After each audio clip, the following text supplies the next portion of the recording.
What's up, everyone? All right, today doing another tier list, Swifty. I'm ready. I don't even know what you have on here, but I'm always ready. That's true. We're gonna do it. So I saw we actually stole this from another channel. Okay, so if anyone asks, this is my great idea of this tier list that I came up with. And if you see it anywhere else on YouTube, even if it's from a year ago, they stole it from us. But we are going to go through shit tests. Or I think I may have labeled this live stream. What was it? Like mind games, perhaps? Because some of these are like traditional shit tests. Like, are you a player or something that you might kind of fucking hear in cold approach? But some of these are more mind games that women might play within a relationship, like ways to get you a little bit more committal, or ways to like take her out for dinners or buy shit. So I think we're going to expand it a little bit. We'll talk about it in different contexts. We'll talk about why women do this, and we'll go deeper into the psychology, as opposed to like a girl says you're a player, like fucking a green amplifier or some shit. We'll go a little deeper than that. Let me pull it up.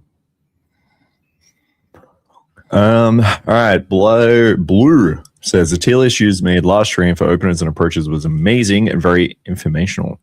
Have to make another, but instead of approaching, it's to do with messages and text openers. Yeah, good idea. All right, that's also my idea. Okay, I actually thought of that just before you wrote that. So if you see that was not Blue's idea. We'll do one on opening and text game. And Blood, if you want to make a list of other coaches, other channels like openers or lines, put it in the fucking comment section, and I'll take a screenshot of it and add it to the tier list next to. Yeah, fuck yeah, it's awesome. All right, so today we'll do similar again. We're gonna have S, A, B, C, and D. So I think the way we'll rank these are probably gonna be S will be the most difficult ones to deal with.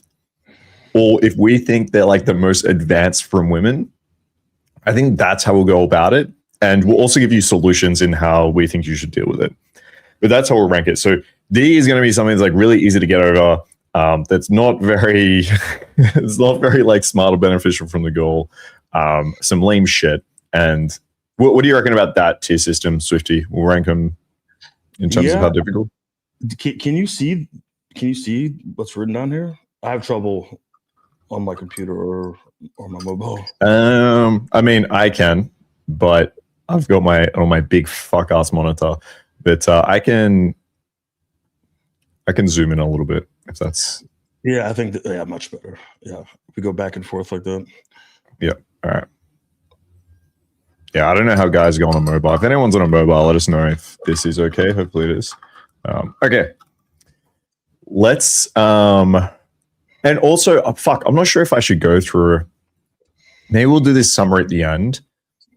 Yeah, we'll do this summary at the end, because I think we can also bucket these into different categories. Like, you could even look at this through a theory of also like mind games or strategies that you can kind of play and kind of steal these from women in a way as well, in terms of if you want a girl to behave in a certain way, and this will come down to how to react to these things.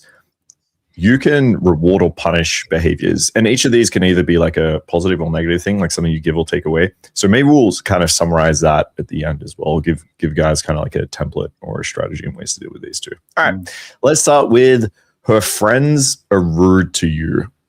So this could be night game. This could be like a girl that you start dating. But her friends, they're a little bit rude. They give you some shit, and your girl does nothing about it.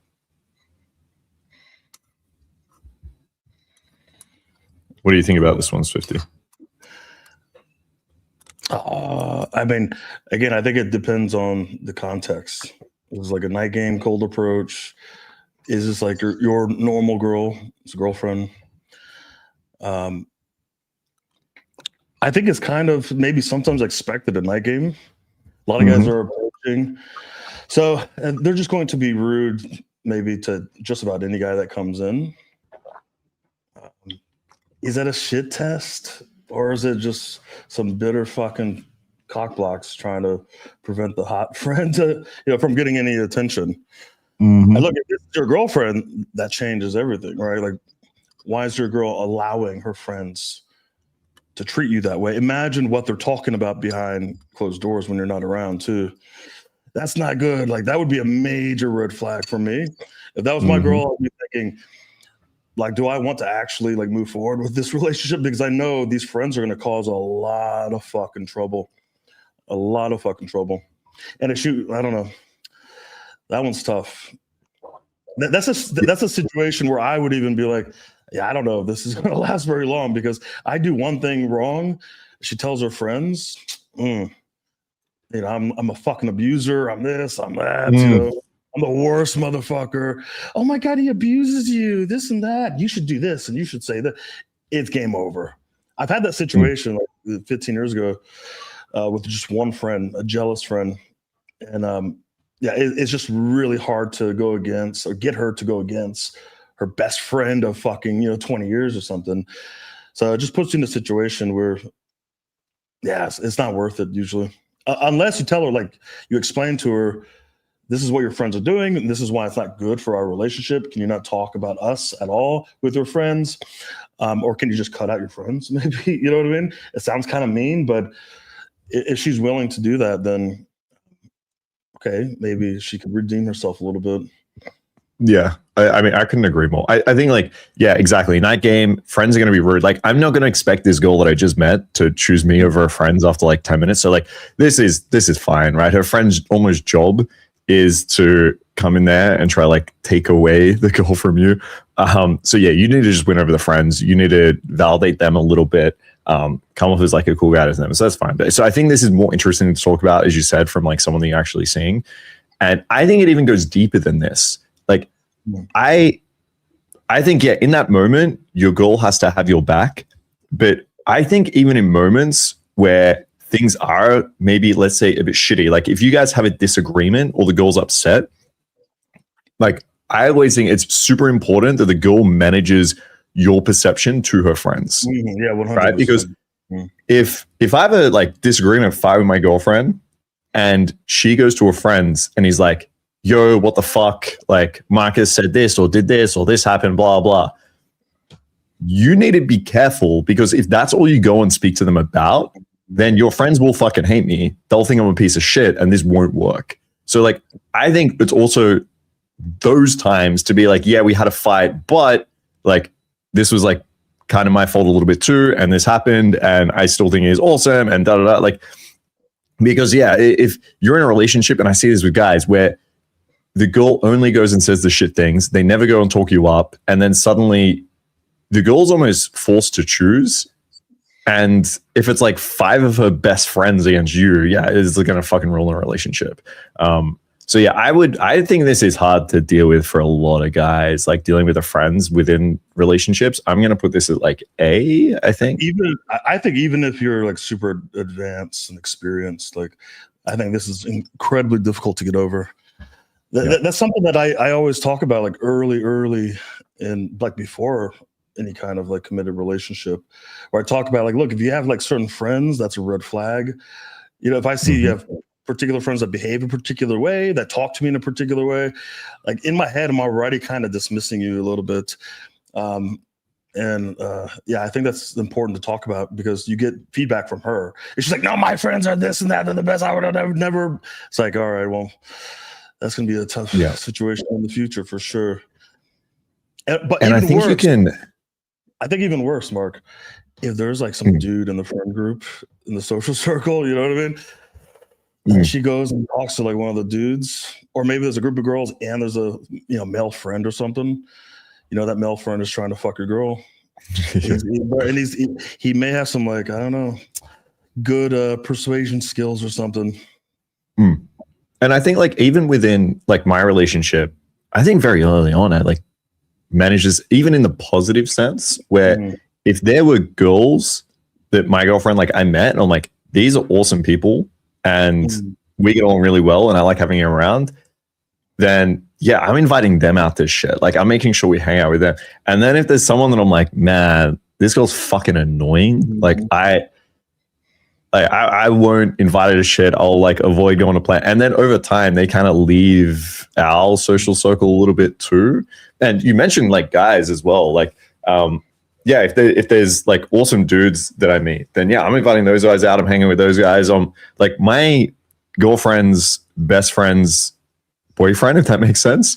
Me and him are like really close now, and it's cool to be able to go to group shit and you got like someone to hang out with. It's not a fucking girl. So yeah, you need to plan this shit early. Don't fall into that trap. Yeah, you can screen, like you said, like in the positive.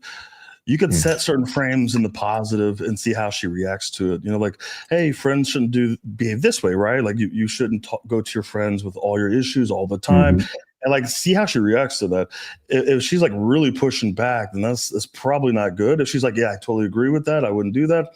I remember I have a story about setting these frames, like just in general about like kind of my expectations and my beliefs around like relationships. And I remember my girl inviting a friend over, or she was with a friend, a Ukrainian girl. And I said, yeah, invite her over. She'd come over and to come over and have some food as well.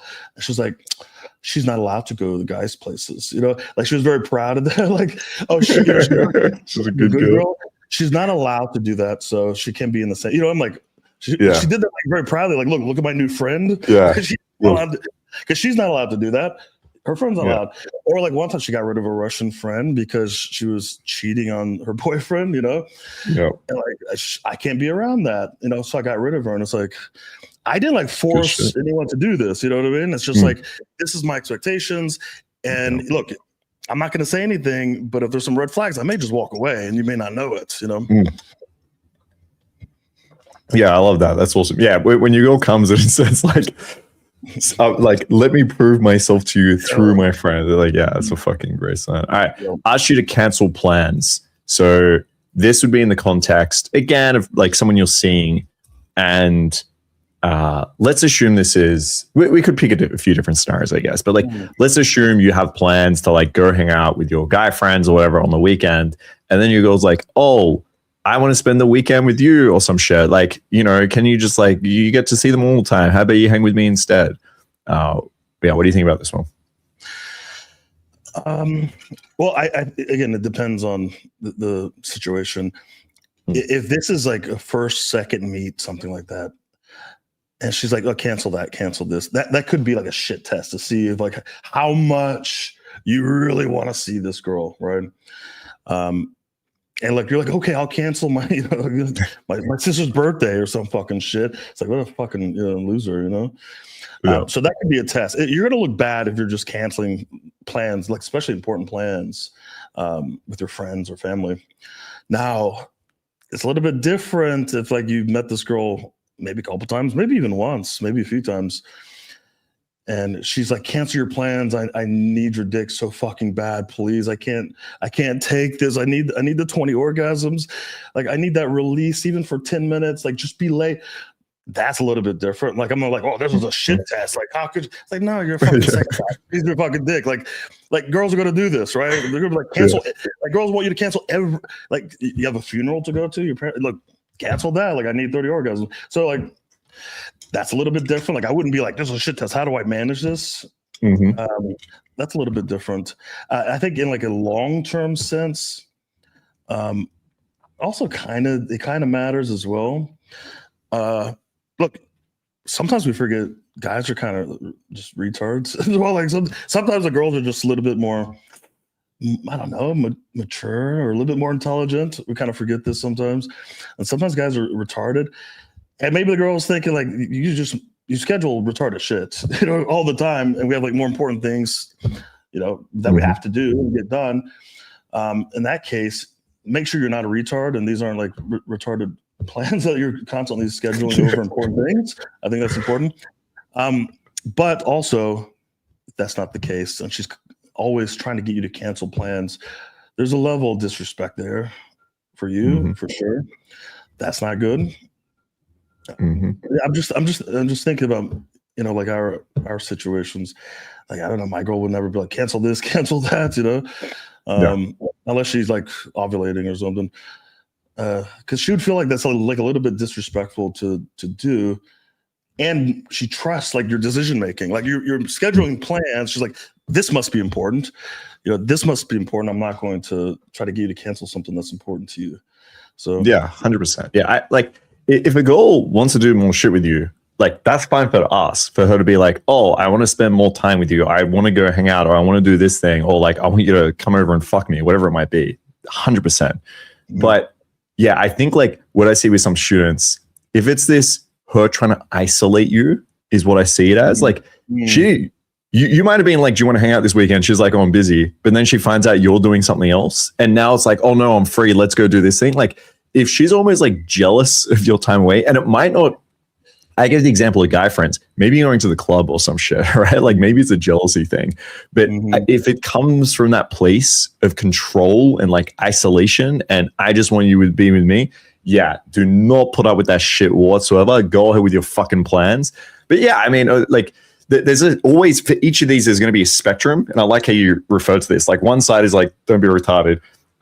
So yeah, there's like a balance here. If a girl wants to spend more time, which is cool, right? Plan something around. Or maybe she's asking you to cancel, like you're playing Xbox with your fucking mate on Friday and it's her like fucking birthday or some shit. I don't know. I'm trying to pick like extreme examples. Then like, sure, like have some common sense. But otherwise, I think this is like a relatively easy one to deal with. Like she asks you to cancel plans. You basically just say fucking no. And if she wants to like plan something else, she can. Unless she's Latina. Then she's absolutely trying to isolate you from everybody. Yeah. So it's for the guys in South America. What context are these shit tests? How are you being seen for a while, or is it a new go? Yeah, they're going to depend. We'll go through each, and we might give scenarios for each. Like, so for example, if friends are rude to you, we kind of gave the cold approach example, and then she's seeing you example. So these are going to depend. Like some of these are going to be very clearly like first instance. If a girl says like, "Are you a player?" Right? Like she's not going to hit you in a 3-month like dynamic, like, oh, I think you're a player. So yeah, we'll go through. You'll get a bit of both. Get some variation there, my man. All right. Is Alex a part of UMP? He's will always have a place in the heart of UMP. But no. Demanding dinner. Okay. So yeah, this is early on in the dynamic typically. So this is a girl you maybe met on Tinder or it was cold approaching, you're setting up a date. And you want to go for drinks, or if you're doing it our style, the girl's just coming straight to your fucking house. But now she starts hitting you with a demanding dinner. Like, we can hang out, but only if you take me to dinner. What do you think about this one?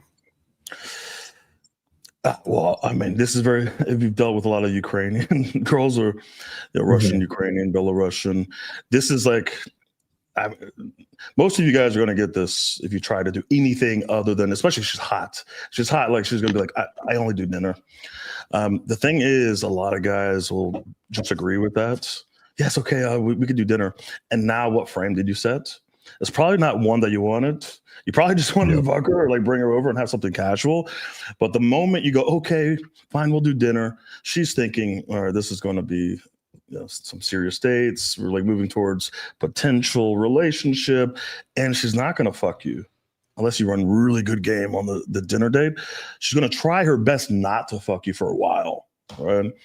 But there's a lot of pressure because they have very strong frames, so they're very serious, And if you're afraid to lose this hot chick, you're probably going to give in to the dinner date. Now, what I do is I tell them, not happening. Okay? Straight up, I go, nope. As like, they're like very short, concise to the point. I'm short, concise to the point. I'm like, that's not happening. You're not getting that. As a maybe on the 4th or 5th meet, you may get that. Now, the thing is, they may like come back with, well, fine, nothing's happening. I may come back with, good, you're getting nothing. That's going to drive a lot of girls crazy, and they're not going away. Now, I may reinforce that with sexual value. Right. So they go, I want a dinner date. And I go, how many dinner dates do you want? Because I don't do that. How many dinner dates? I don't know. Maybe 5 or 6 is my rule or whatever bullshit. I go, do you want to wait 5 or 6 dinner dates before I give you the best experience of your life? Do you want to wait 6 dinner dates before I give you 30 orgasms? Can you wait that long? And then they go, oh, hold on a second. You can do this. But I may not last 5 or 6. What if I stop at 4 right before I give you the 30 orgasms?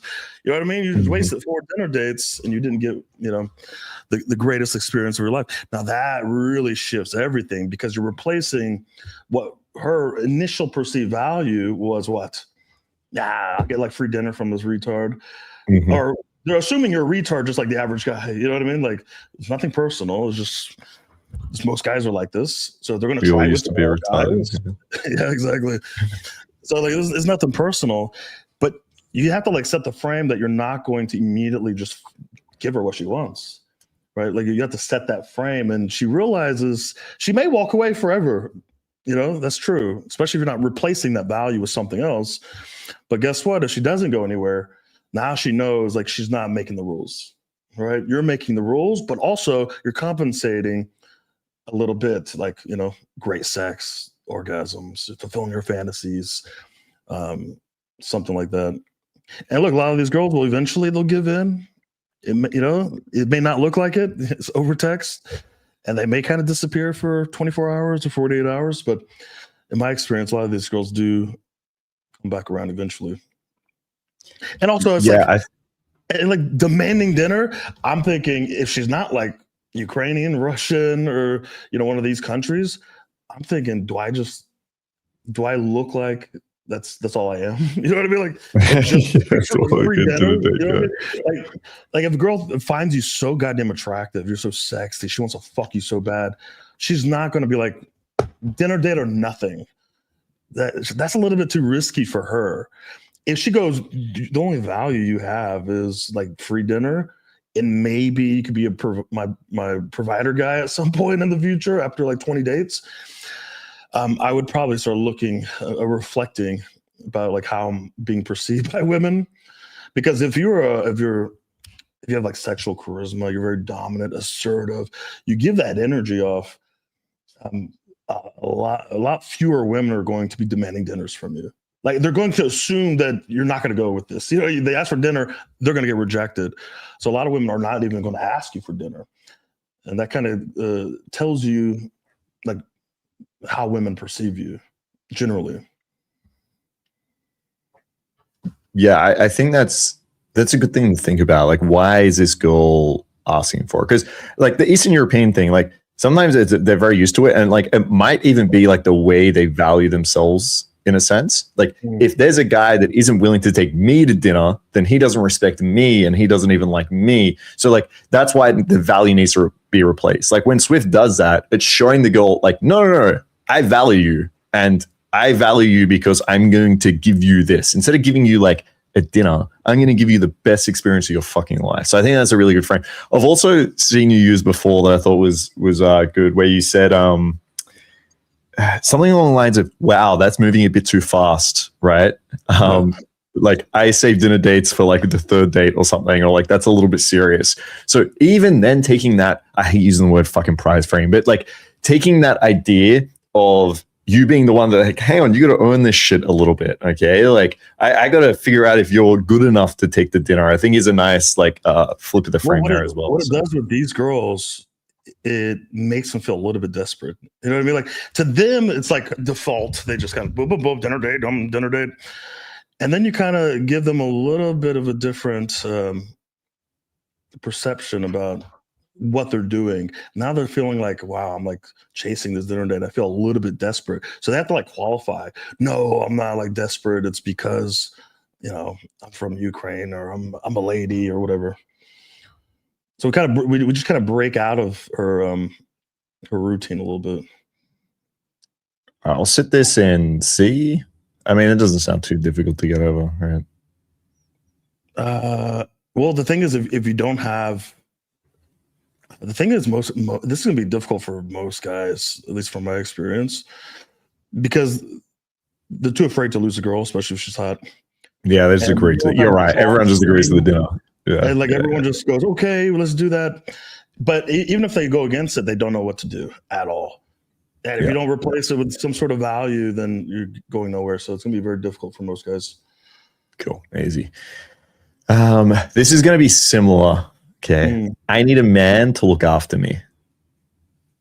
So this you might get similar to the context of the demanding dinner, You might also get it like early in the dynamic. And again, like I'm thinking like Eastern European vibe, or maybe like a little bit of sugar baby vibe. This is something you need to be careful of, because this can come from a place of, I just want you to like pay for some of my shit. And if you're a guy that like leads with money or status, then this is like what you might face, where the girl's like, all right, well, I'm just going to try get something out of this, like a little bit of a payday. But this could just come from a place where there's an Eastern European girl that is basically just saying, I want a dominant man, right? So sometimes people hear like a man to look after me, and what they think is, oh, you want me to pay for your shit. This could just mean I want a man that fucking makes decisions, makes me feel feminine, submissive, and I want to fit into that gender role where you are the fucking leader. Now, that involves like you have to pay for dinner as well. But that doesn't mean you have to pay for a fucking handbag, her flight to fucking wherever she wants to go, or some bullshit, right? So again, this is a balance. So if you're the leader, if you got this Eastern European girl and you want to be in that position, then yeah, if you take her out for a drink or some shit, pay for that fucking drink. All right, it's like $10. But yeah, what do you think of this one, Swift? 100%. And I think like if again, it depends on where the girl's from. Like if a Ukrainian girl is saying this, I'm going to be like, okay, well, understand what she means by this, right? It does come off a little bit gold diggerish if you're a Western guy and you're not familiar with Ukrainian women at all, because they're done up. They look like gold diggers, but if you've been to Ukraine, I lived in Ukraine, the farm girls look like gold diggers. You know, they're like digging up shit, and they're all done up like a gold digger. They're not gold diggers. You know what I mean? So, so I can see how you could easily mistake that. But the thing is, you could test it a little bit, right? So you could agree, say, I completely understand. You do need a man to look after you, and you go into talking about how she's feminine and she needs a strong man who can make decisions, who's assertive, who's competent, who can lead, and you could trust his leadership, right? And he'll take care of you fully, right? And you could just follow without thinking. Now, you do this with a Ukrainian girl, what does she say? Oh my God, absolutely. That's exactly what I need. That's exactly what I want, you know? She'll agree to that. Now, if you're out of Vegas or Miami and you try that, and they say, "Oh, I don't need a man," like, no, actually, I don't need a man. I could make decisions for myself. No, I need a man that spoils me, who shows me, because my love language is gifts. It's like, all right, get the fuck out of here. Like, you know, like she's trying to get free shit from you. Now, again, just like the demanding dinner, you could replace the value. You could. I've done it many times in USA. I replaced the value, and all of a sudden she goes, okay, well, I don't think this guy's going to buy me anything, but he's going to give me 30 orgasms. Let's just do that. Thing is, you don't want to marry that one. Okay, just give her the 30 orgasms and bounce. Don't marry that one. The Ukrainian you can marry, but not the Miami girl. Where do you want to chuck this? I would say, I feel like it's a little bit easier than demanding dinner, because if you frame it properly, you could get over that, right? So I would say C, like a CB. Cool. Let's keep it in C. Next one is going to be pulling away and low levels of engagement. So I wasn't very specific with this, but let's treat this like again, maybe like early relationship or even in a relationship.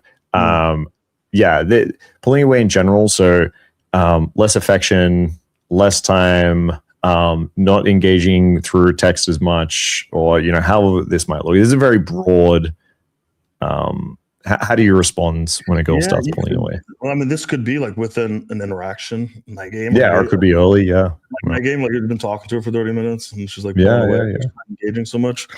I mean, in that case, usually it's because guys don't have really a purpose to the interaction. They're just talking and trying to extend the interaction for as long as possible, as if that's going to like build sexual interest at all. And look, at some point you lose steam and it's not exciting anymore, and she gets bored and she wants to, you know, leave slowly. So that's maybe cold approach. Low engagement, but I think it depends on the guy too. You know, there's a lot of very insecure, validation seeking men That's, you know what I mean? Like the girl, bro. If those guys and those guys talk to my girl, they would be like, "This is a low investment, low engagement girl who hates me." That's what they would assume, okay? Yeah. Because my girl, the first 3 times we met, she said yes, no, I don't know, or maybe. You know what I mean? Like she didn't say much. Yeah. She told me about a date that she was on like right before, and the guy left a dinner date, walked away. It's like, you just don't like me, you know, like I'm not gonna waste my time. And she's like, what the hell just happened? Yeah. It's like some girls are just like this, you know, like some girls are like this. So if you are like a validation seeking guy, you're going to find like girls pulling away or low engagement a lot easier. And that's going to get in your head. And what are you going to do? You're going to chase for validation, and that's going to blow up eventually, right? You're going to get a little bit too desperate, maybe.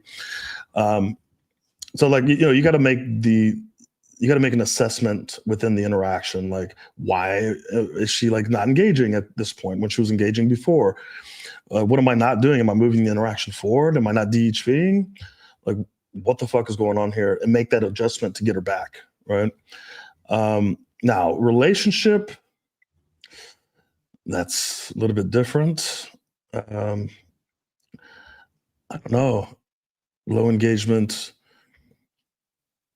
I think I'll speak about cold approach for a second. So yeah, I agree. Like most of the time it's because it's probably less of a test or a mind game. It's probably just like not as into you. So like, yeah, 100%. Like you need to fix something, right? And usually it's going to be around like creating emotion within the goal or creating value within yourself through DHVing. Yeah, the worst thing you can do is just try keep testing for it. Like a lot of guys, what happens in night game or even day game, the girl pulls away a little bit, then they're like, fuck.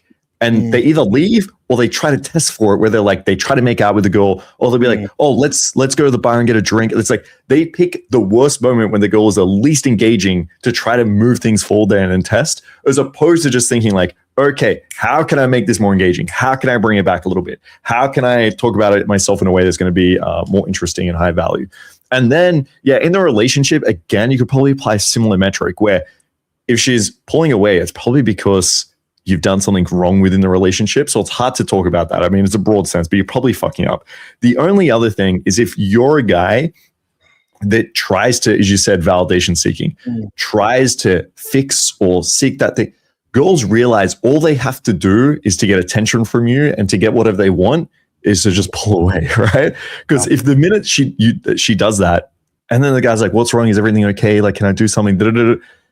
She controls like, if you're a girl, bro, how easy is that? If you just want your way or a bit of attention, or like whatever the fuck you want, easy, pull away. So like as a guy, you need to learn not to reinforce that. You can't teach your girl pull away and then you're going to be like, oh, I'll do anything, please.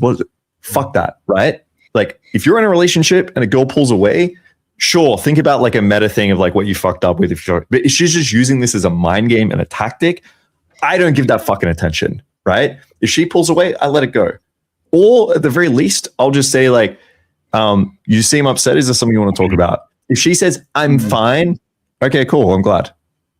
And then I keep fucking living my life. Because you're going to teach her, I'm fine, doesn't work, right? I tell my girl, I'm like, listen, I will take you at your word. I will believe whatever you fucking say. Like, I will take you. If you say you're fine in an attitude, you're fine. That's it. We're not dealing with anything. So like, we know if you want to talk about something, you just go to the other person and fucking talk about it. There's no games, there's no dramas, there's none of that bullshit, right? If you have a problem, you just bring it up. And so now you're not teaching her to pull away as a tactic. You're teaching her just like come to you if there's something that she wants or there's an issue. 100%. And like my girl never pulls away, but she pulled away one time. Okay. Do you know why? You know, like it looked like a big deal, like, oh my God, something bad happened, and like this is unusual, and like I could make a big deal about this, but I'm like, hey, what's going on? Like I'm trying to like work it out. She had a dream, okay? She had a dream that we were hanging out with her hot Ukrainian friends, and I brought her Ukrainian friends to her parents' bedroom and fucked them while she was in the living room. Yeah. That's awesome. And not only that, she was more angry that I fucked her fat friend. I said, like, why can you dream about me fucking, the hot ones? Why? Yeah, exactly. Why did it have to be the fat girl? Like, that's like an insult to injury, I'm like, oh, you fuck. She's like, it felt so real. I'm like, it's not real. I've never even met these friends before. So like, she's like pulled away for a whole day. Now, if you're like, what is it? And you're angry, like you make this a bigger fucking deal, and she doesn't tell you, but now you're like acting like a fucking fool.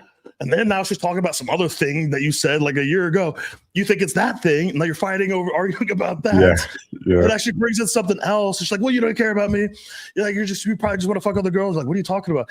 So like guy, this happens all the time with guys. Like you're arguing about something that's not a big deal, but it like snowballed into something else because you took it too seriously. It would have been better to like very gently like talk to her about this. Did you have a dream? Is a period coming? Yeah. Otherwise, like, bro, women are so good at just bringing up random shit that you don't remember from years ago because she's angry about a dream, but she's not telling you about the dream. But she's like, I'll use this because it's the first thought that comes to mind. And now that's a big deal. It's fucking hilarious. But the thing is, when this happens, I don't freak out. You know what I mean? I don't go, oh my God, it's the end of the world. I don't go, fuck you, bitch. Yeah. It's cute. I know it will pass. Women go through these stages. It's like, as long as you're chill and like understanding, but in control, dude, this shit passes. Like, and I bring her like some ice cream, and she's like, "It's over." You know what I mean? Just bring her some fucking chocolate. Take her outside. Take her for a walk. Put her leash on, go for a fucking walk, and she's fine in like 30 minutes. Yeah, like, straight up. this shit is like because they don't understand what's going on. They don't understand women. And the crazy shit that's going on in their head, they think it's a big deal. They take it personal.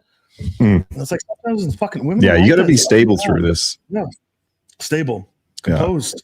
Yeah. Like my girls hit me with that dream shit where like she's woken up and she's upset and she's like, "I'm like, what's up?" She's like, "In the dream, you broke up with me and you were like, just like sad." Yeah. But like the difference is,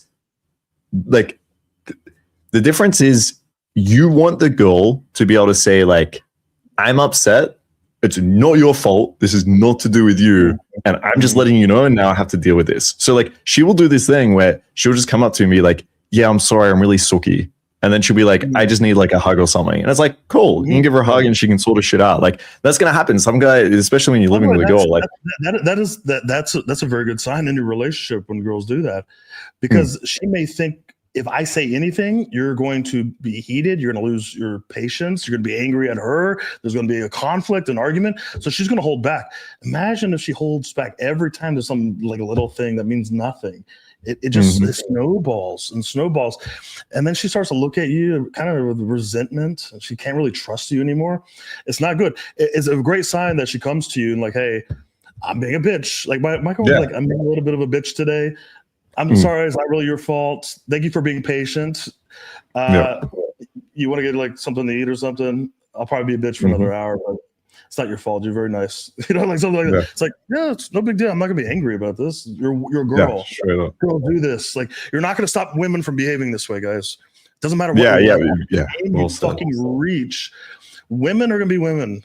Okay. Now some women are gonna behave a lot better than others, but women are women. I'm gonna put, oh man, pulling away low engagement. I'm gonna put this in A, just because it can be like such a good mind game by girls. I feel like guys fall into this trap so easily, and it just creates a dynamic where you chase, and this will end the fucking relationship or end the dynamic so easily. So I'm gonna put that in A. Okay, asking you to hold her purse. All right, don't ever do this. You're fucking gay as fuck if you hold the purse. Yeah, what are you doing? You want her to emasculate you in public? I bet she doesn't ask you to hold your purse in private, huh? It's always somewhere in public. You got to be very careful. I'm exaggerating a little bit. I feel like there's like two spectrums here. I don't think my girl is ever like. I'm trying to. Like, there might be a time if your girl is like putting her coat on, she's like, "Can you just hold this?" Okay, and then she puts her coat on, takes her handbag back. That's not a shit test. That's not anything. Like that's completely normal. But yeah, if you're walking down the street and a girl's just like, my purse is heavy. Can you hold this or something? And you're walking down like, bro, at that point, you might as well fucking put her tampon in or some shit. Like, that's just, I don't know. It's just like bizarre. It's so fucking weird. Also, like why? Another thing, if your girl really respected you, like really loved you, she wouldn't want to like emasculate you, like potentially in public. So other like, oh, this is her man, like wearing a purse.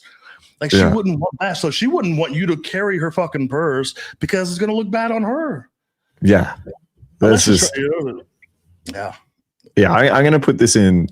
Actually, do you know what's so funny, dude? I was walking through Bondi Market yesterday, and I saw a shirt for a girl that had like "I love submissive men," and I was like, "Holy fuck!" Imagine a girl wearing that, walking around with a guy, and then she's like, "Can you hold my fucking hand back?" Holy shit! Okay, guys, don't. This is why we're here. Okay, you're not gonna be this guy. I'm gonna put this in D. I don't even know if this has happened to me. But yeah, if it happens to God, yeah, just it's an easy no. I mean, I wouldn't even say no. I'd be a lot more dominant on that. I'd be like, what the fuck do you think what the fuck do you think this is? Like a little bit of smirk. Like, yeah, this is a hell no. It isn't just a no. Like, I think it's even worse if she's like, can you hold my purse? And you're like, oh no, I can't, or something. Like, I think this is a time that you have to actually be masculine and dominant here. Like, if it's gonna be a no, being a fucking assertive no, or even I'd be like, hold your own fucking purse. Like, what do you think this is? Like, Jesus. Hey, don't but yeah, I'm gonna put this in D. I think this is really easy to get over. Next time, pack a lighter purse. Yeah, maybe exactly. Take your phone out of it or something, put in your pocket. Yeah. All right. Straight up insulting you. Yeah. So this could be in private. I think it's worse in public. This could be like if there's a group and the girl's like making fun of you, it might be like through a joke, but she's just like putting you down. Or even in person, like you're so stupid, or I don't know, what else could a girl say? But yeah, like something insulting. You're insecure, not a man. Yeah. Well, unless she knows you have a particular kink. Maybe she cold read you, and she's like, I think maybe you like being degraded. This guy likes to be degraded a little bit. Yeah. Which, by the way, just if you don't have that kink, means you're a little bit too feminine or submissive. So again, there's a lot of reflecting we have to do when girls say certain things to you, because they're not going to say it to every fucking guy, right? Mm-hmm. I'm insulting you. Insulting. Look, if this is like a cold approach situation, like night game, for example. I'm thinking, let's go. Like if a girl wants to start insulting me, I'm not like, oh, you bitch, I'm gonna put you in your place. Not in like a bitter way.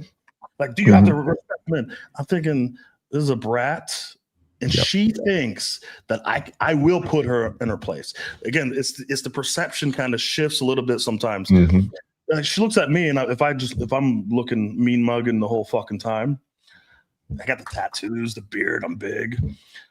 Girls will kind of push a little bit like this, will insult you a little bit, they'll be bratty, thinking this guy could or would put me in my fucking place. Now, if you don't know that, if you have no idea that girls do this, you're going to be upset. You're going to say, hey, don't do that. Or you're going to walk away, or you're going to call her a bitch. And now you look like a fucking idiot, I think. It's like, nah, she wants you to fucking tame her. She's a brat. Tell her to fucking behave, right? Now she's turned on, like, oh yeah, okay. You know, like, listen, you're fucking lucky we're in public right now. You talk that shit in private, okay? I'm gonna wrap my hands around your fucking throat. And she's like, oh, okay, then fucking do it then. I bet you wouldn't do it here. So this is what it looks like. Now, I think I've heard Infield students where that's not the case, and they got insulted in my game. And it's because they sound incredibly soft, incredibly agreeable, incredibly nice. So if you're in a place like Miami, which I heard a lot of Miami, New York, a lot of Infield from students, and those places where they go in like, hi ladies, how are you today? And they have like maybe even like a stupid opener, but it's like slightly like price framey. Okay, New York girl, Miami girl may give you a lot of shit. You know what I mean? They may call you some name, and they're not trying to fuck you, okay? They just think they can get away with insulting you, right? So that's a little bit different. Now, in a relationship, I mean, this shouldn't happen. I mean, your girl shouldn't be insulting you. Now, it's a little bit different if it's light, fun, not like hitting you like like your traumas or your insecurities that she knows about. That's a little bit different. Like roasting. I roast my girl every day. Maybe, it's just constant roasting. I roasted her last night for like 15 minutes straight, And look, I usually am too good at roasting, you know what I mean? It snowballs. You just can't handle my roasting.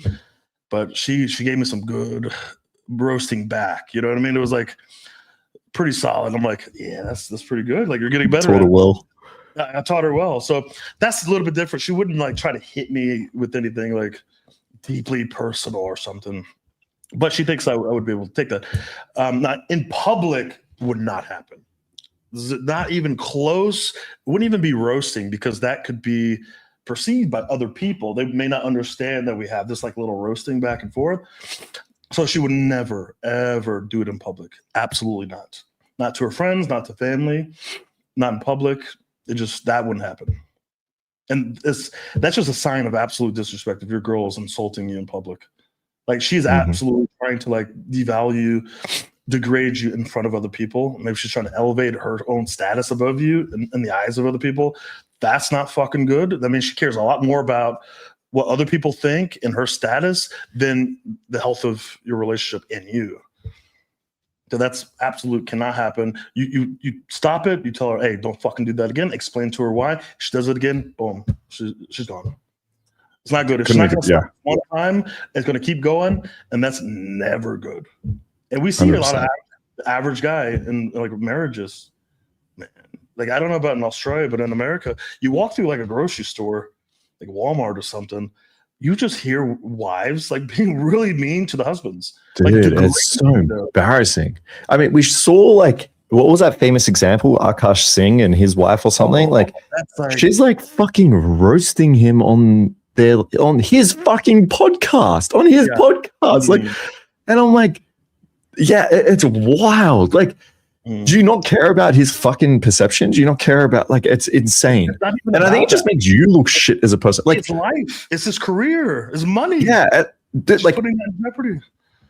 If I was in a position, like, why would I talk shit about my girlfriend? Like, if I didn't like her, why the fuck would I be with her? Like, but yeah, I think like in night game, I agree. I used to wear a pink hat backwards on purpose because I knew if a girl came up and insulted me for wearing a silly pink hat backwards, I was fucking. Like, it was almost that extreme where like, if she got, what's with your hat? I'm like, okay, girls aren't typically just mean. Some are, but like typically they're not. Like, if there's a guy at a club in a wheelchair, no girl's going up and being like, oh, nice fucking wheels, loser, or some shit. Like, they're not being mean. Like, yeah, like if there's actually like a nerdy guy in the club that's wearing like glasses, has got like an IT shirt on or something, like no girls are just going up and roasting this guy. Like, she's coming up and roasting me because, as you said, she knows I'm a bit of a player. Like, I come off as very confident. She probably saw me like walking through the club, chatting to other girls and shit. Like, so when she comes up and says that, she's trying to get my attention, right? It's an indirect opener, basically, right? Like, she's got some game.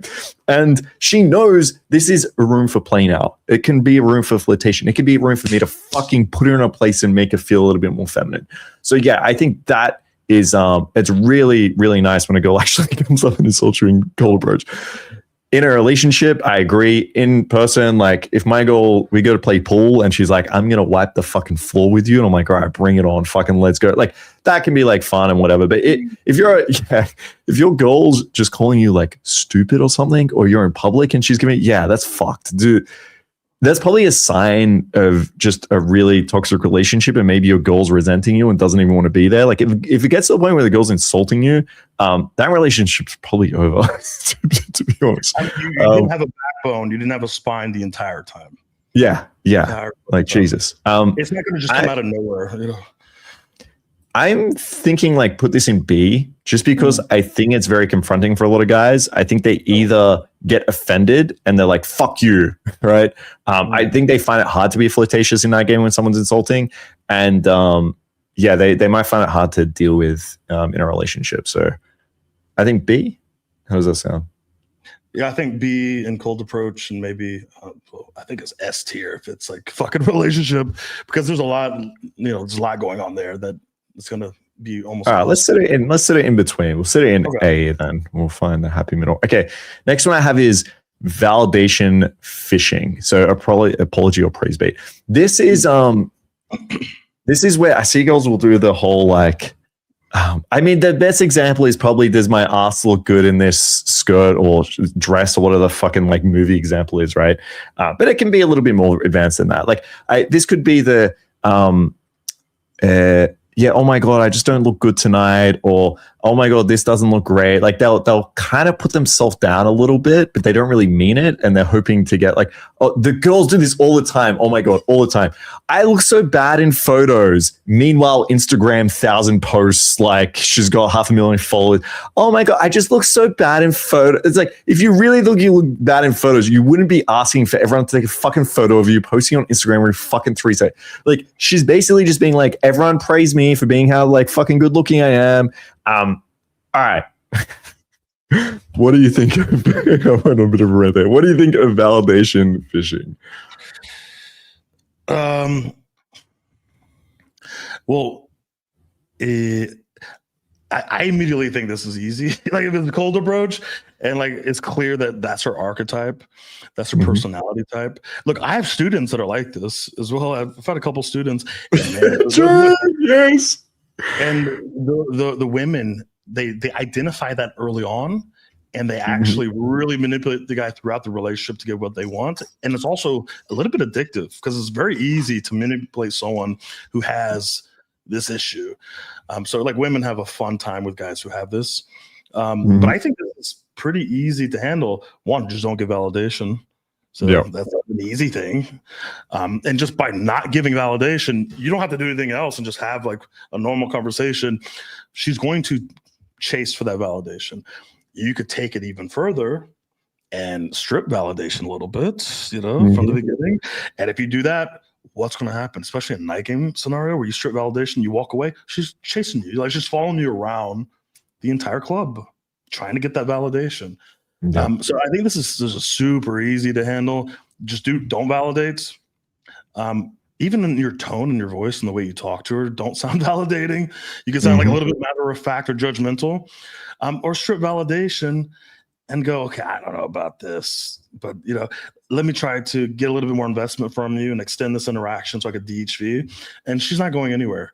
So like the validation strip, it's kind of like holding her hostage a little bit to like actually like run really good game in the interaction. So I think this is like super fucking easy. The thing is, my favorite, but guys are validated when the girl comes up and goes, oh, like, oh my God.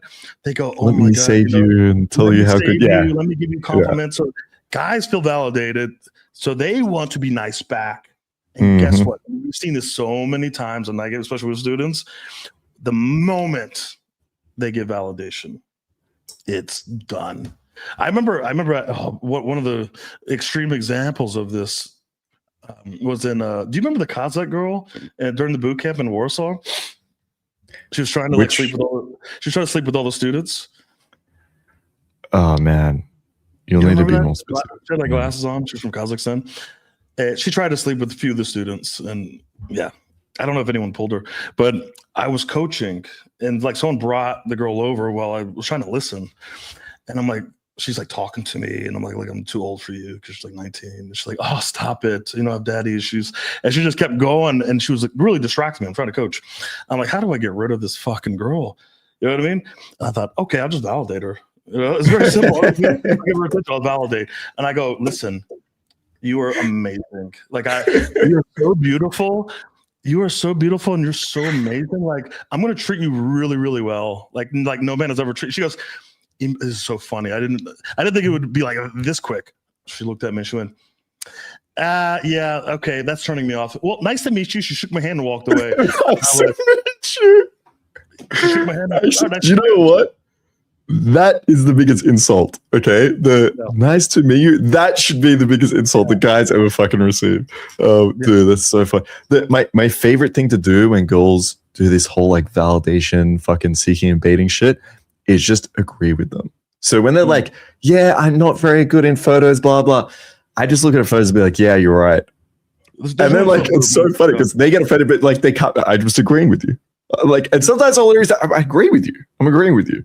Yeah, when girls say, "Oh my god, yeah, this doesn't look that well. It doesn't really match my outfit," I'll be like, "Yeah, you're right." And what? And I'm like, "No, I agree with you." And it's just funny watching that. Oh, hang on, I said this. I can't actually be offended at it, and he's not giving me attention. Separate yourself from every other guy. Oh, straight up. Immediately, you create that contrast, and that's what you want. Where should we throw it? I think it's got to be easier.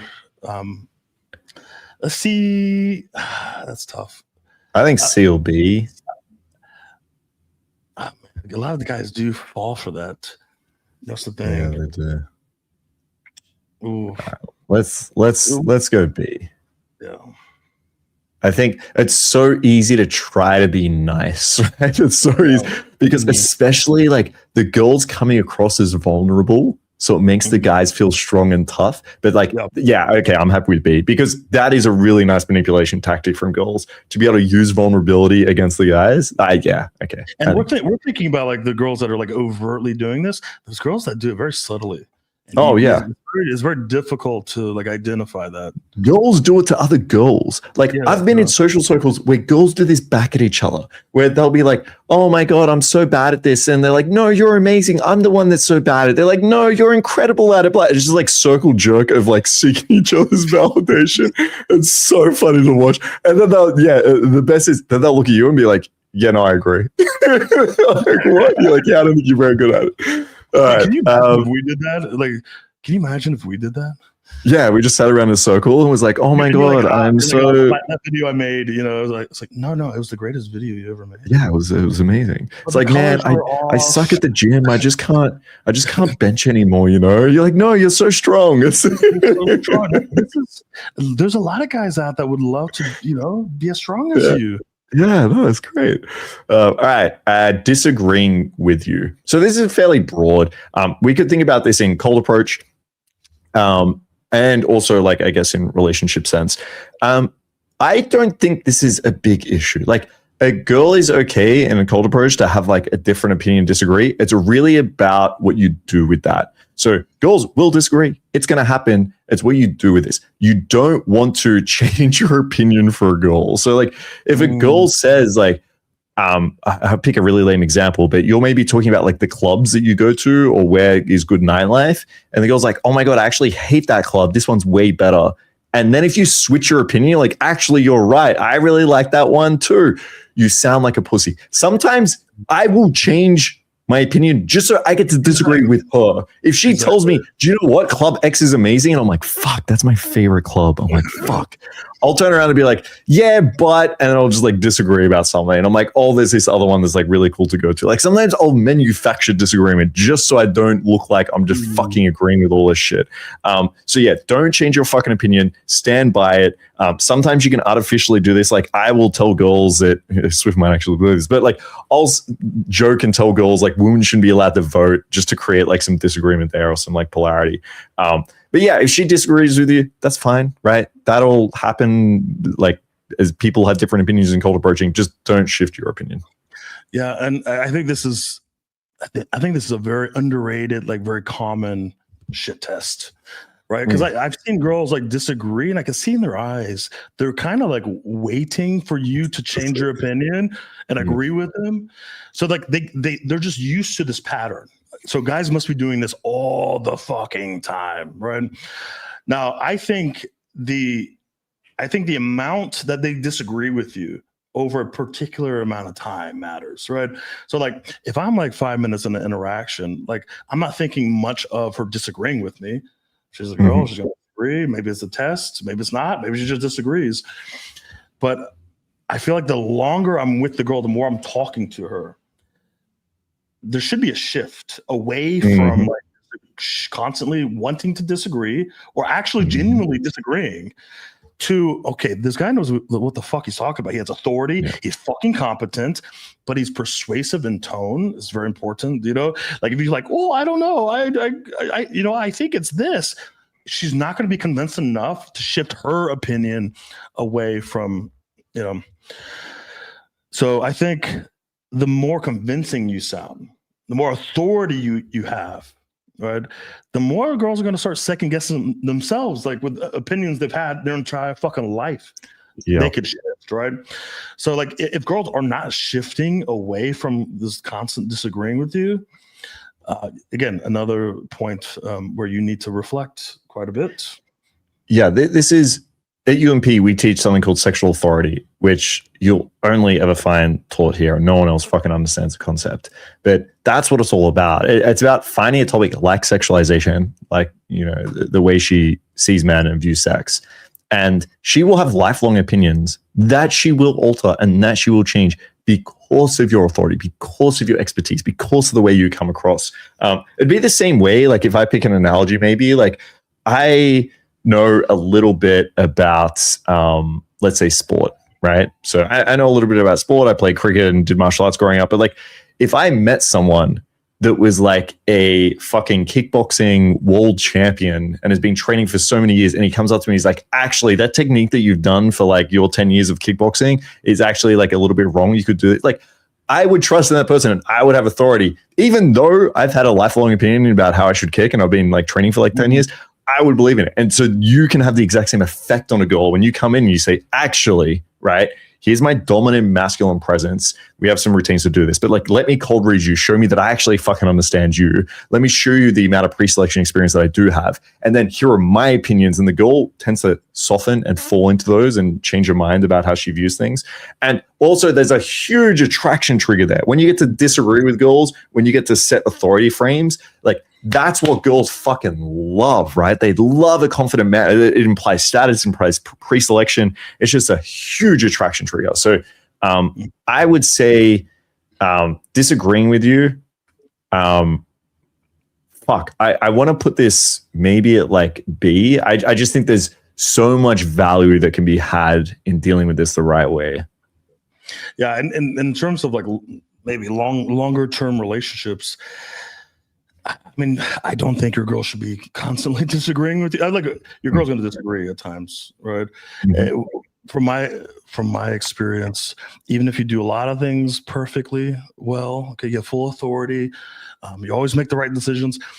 Girls are going to disagree on certain points because they're thinking about something that they want, or like a frame that they need to set in the future, right? So it's kind of like they do agree with you. They understand that you are right, but it may kind of affect a future frame they're trying to set, right? So maybe it's like a more committed relationship. So they may disagree with a particular thing because they know, like, I'm going to have to set a frame later. And if I agree with you here, it kind of negates what I'm trying to do in the future.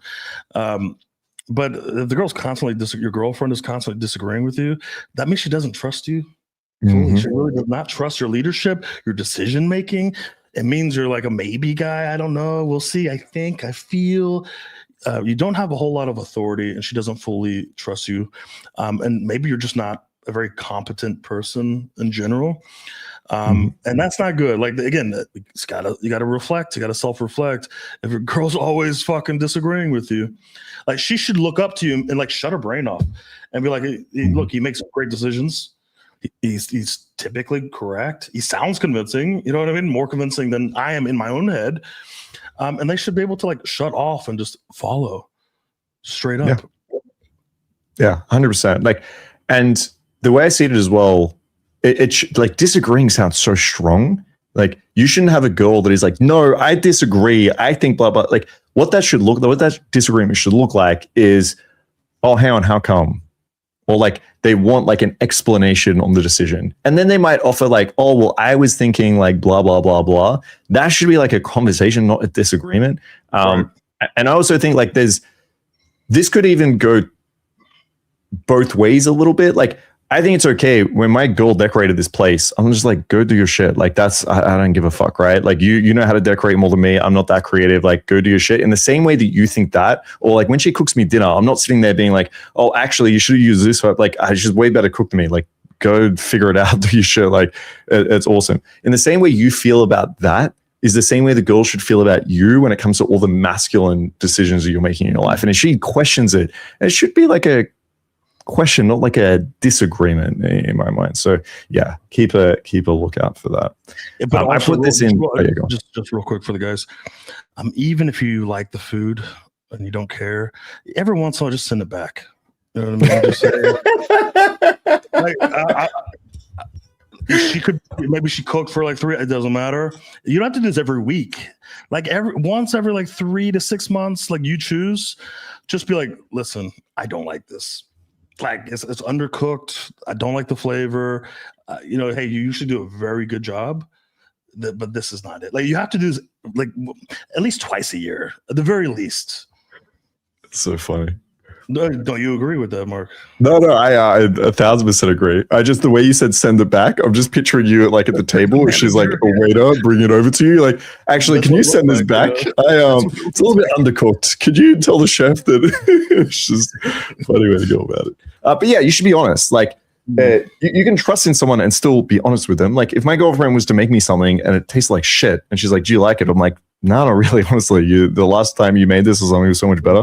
Like, yeah, I mean again, like there's a spectrum here. You don't have to like fucking be a yes man the entire time just because someone's cooking for you. But so yeah, I 1,000% agree with that. All right. This guy texted me. So this is more of like a jealousy bait trap. I don't know what the fuck you want to call it. Because I'm looking this more in the test. Like obviously, if some guy's like trying to text my girl or some shit, she's gonna come over to me and be like, "Yo, this guy sent me a message. Like, what the fuck?" That's a lot different than you're like seeing a girl and then she's like, "Oh my God, so my ex keeps like trying to text me and da-da-da. And oh my God, I met this guy last night and he wanted," if she's like baiting for the jealousy, that's very different than her like informing you of something that happened. So I want to talk more about the jealousy baiting. Yeah, absolutely. You know what? I've seen this a lot with students. I do like a lot of relationship coaching lately. And the guys that get this the most are more of the, like we talked about, the validation fishing kind of guys. So they're already like emotional, jealous, like just seeking validation all the time. So you could imagine there's all kinds of different techniques that girls can use to like spike your emotions, to get you jealous, to get you angry. And look, I used to like trolling people quite a bit, and I got addicted to the reactions, the emotional reactions to it. So if you get triggered to my trolling, I'm just like, fuck, I want to do it more and more and more. Okay, I had to like learn to like kind of calm that down a little bit. But women are like that. Okay, so like if you're like really like emotionally weak, you're up and down, you get jealous real easily, you get angry easily, what is she gonna do? She's gonna be like, this is kind of addictive. I get your attention, I get all of these emotions, then I feel these emotions, and I get power, I get control over you. So girls are gonna use all kinds of different techniques to like spike your emotions. If you're that guy. So if you're that guy, just expect like this is gonna happen. Like she's gonna tell you about some other guy that came up to her at the gym, or that texted, or something to do with an ex, or like the one time she got a gangbang because that hurts you. And she talks about her college days. And again, I think this is less to do. Like for me, this is not like, what do I do right now in this situation? If you're that guy, I'm thinking I have to like self-reflect, and like make a lot of changes. And like I may not be able to like save this relationship, but I can learn from it. And in my next relationship, I can start off much better so that she doesn't feel like she could do this to me. So like my girls, like, look, my girls would never do this with the jealousy thing. They just would not do this because they understand it would not work. Like it just would. I don't have to explain this. They instinctively, based off of my behavior, they understand it wouldn't work. One, it wouldn't work, and I would just be like, "Oh, that's cool. Let's break down this text." Like let's break it down. You know what I mean? Like I don't care. Like you're just a rotation girl. I don't care if like some guy texts. I don't care about your ex. Like the rotation girls, they know. Like so they don't like try to do it out of jealousy. They'll come to me and ask for advice. Like, "Hey, this guy texted me. Like, what do I text them?" Like, you're the text master, because I know you don't care about me. You don't have like emotional attachments for me. So they understand that. It would never come out of jealousy. If it's a girl that wants to be with me, or is with me, like a girlfriend, she would not do this because she would clearly understand the consequences of trying to do any of this. It just would not work. I would not get triggered by it. I would just in the back of my head go, okay, well, this is not wife material. And she wouldn't even know I'm thinking this. And then all of a sudden one day I'm like, all right, goodbye. It was nice day, it's a nice time with you. Or I would just be like, all right, well, so what are you doing? Like, texting other guys, like, what's going on? Well, that's a red flag. We talked about this. It was nice seeing you. Like, this is what they're afraid of. So they wouldn't do this. So it really comes down to like, who are you and how do they perceive you from day one, or at least like early in the relationship? Yeah, I think girls just do what works. And so if jealousy works on you, she will use that time and time again. Like, dude, I have a message from a girl that tried, I was seeing her for a while and she wanted something like more serious. And I basically said no. But there's a message where she tried this. I forget exactly what it was. Like, I started seeing this guy, or this guy wants to see me, or it was some jealousy bad. I don't remember what it was. And I reacted in the same way, where either I think I encouraged it or just like gave her some advice or whatever it was. And her next message was like, "You're so annoying. Why doesn't this work on you?" Or she might have even said like, "Jealousy doesn't work on you," or some shit like that. It was so funny. It was a couple of years ago. And yeah, it just goes to that point. Like, girls quickly, it just doesn't work. I've had so many girls that after like a few, crazy, it drives them crazy. Insane. You don't get jealous. Yeah. Like, they hate it, but they love it at the same time. They hate it, but they fucking love it. And it's shocking to them. Like, they're like, what the fuck is, like, I've gotten that message too. Like, like if I fake jealousy, if I go, who the fuck, like, I'll do this every once in a while. I go, she's like, oh, there was like this guy who he fell down from the roof. And I go, who the fuck is this guy? You know what I mean? Who the fuck is this? What do he look like? Is he your type? Let me get, like, they're like, ha ha ha, it's hilarious. He. They'll giggle a little bit because they never get to see that. They're like, I know you're not jealous. You don't get jealous. You're never jealous at all. You don't even have that emotion. And it's like, that's good feedback. And it's like, well, is that 100% true? There's chances that I could be a little bit jealous here and there. You know what I mean? Like, but I'm not going to show it. And they're never going to put themselves in a position to like make me jealous. You know what I mean? Like, they're not going to go out and do that. So it really starts with you, because you kind of, you show that you could be super jealous and they could trigger that easily. They're always going to be doing something to make you jealous. Yeah, exactly. Like, so if this is first time interaction, or you're only been seeing a couple of, it's casual. Treat it that fucking way. If she says, I went on a date last week, awesome. How was it? Right? Like, do not give a fuck. And she'll learn that like just jealousy isn't a tool that she can ever fucking use, and she just won't. So and also, and also, like, if I've had a couple students with this issue, they we help them build like a 10-girl rotation. And it's like, what do you want? I just want like casual sex. I want anything serious with anyone, But guess what? They get jealous as fuck with all 10 girls. And they're like, I want all of them to like not even look at a guy. It's like, bro, like relax. Like, some will be loyal to you. Yeah, just some. They're like, oh, Mark is very open. Like, so like the girl will actually just come to me like, oh, look, I had this date and this guy, he was such a nerd. Or they'll just talk about their day. They're not trying to make you jealous. You just created this very open dynamic, a casual dynamic. So they're going to talk about, oh, I had such bad sex. It was horrible. I'm glad I'm here. They would get so jealous and triggered by this. And the problem with that is the girl's like, what the hell? You created this dynamic. Like, this is what you wanted. And now you're getting weird. Now you're getting emotional and jealous. They start to get turned off quite a bit, and it ruins the dynamic. Either they leave, or they go, okay, you get jealous. I guess you want something serious. No more casual. We're going on dinner dates from here on out. You want to date me? You want to get jealous? Then we're dating. And then the guy's like, no, I don't want that. It's like, fine, forget it. And it's over. So a lot of guys will lose rotation girls by getting jealous. Yeah, I think this affects a lot of guys. I think this is tough for a lot of guys to get over, because it's so hard for them not to be reacted to this whatsoever. It's so hard for them to set the right frame. I would, I think it, like, there's a man's soul gets so affected by just my ex texted me, or this guy texted me, that it affects their behavior from here on out. So I think it's S tier. It's SA tier for most guys, a lot of guys. Yeah.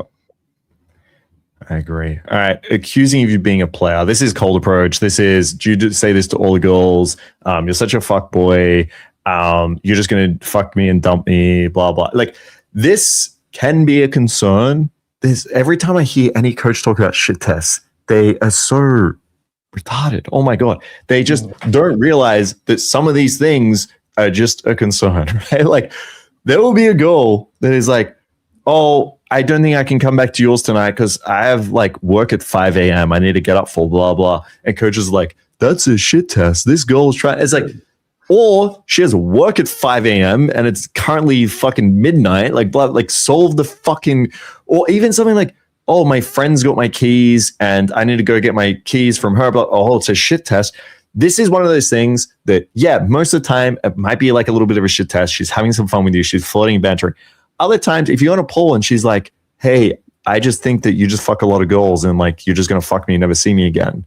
It's not a shit test. She's just worried that's might happen. So like, to deal with that, you just need to explain to her that, yeah, look, this is what I like about you. And we're going to fucking have an amazing time. And if it's an amazing time, I'm going to want to see you again. Right? Keep it simple. Like, I always am careful here that I don't sound like I'm lying. Like, if you're one of those guys, no, babe, I never do that. I never. That's not true. Like, what are you trying to pretend to be a virgin now or something? I would just say, look, I got to be honest with you.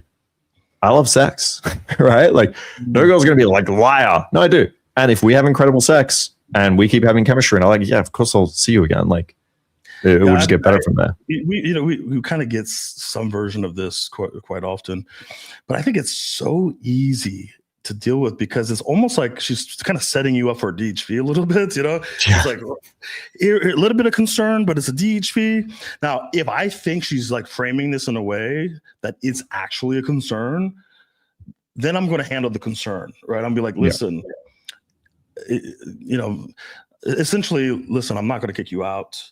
Look, we're gonna have a great time. You're not gonna regret it at all. You can stay the night if you want to. We can have breakfast if you want to. This is not one of those situations where I come in 5 seconds and I kick you out. I'm just gonna address the concern. But other cases, I go, listen. I don't like to use the word player. That's not a term that I like to use for myself. I don't even have a term for this. I put it this way: I love women. Women love me. Okay, and I'm I will admit it. I'm incredibly experienced. But look, the thing is, I love women and women love me. It's a great dynamic. You could call it whatever you want, but I give women amazing experiences. They love it. Like, you know, throw me in jail. You know what I mean? Just throw me in jail.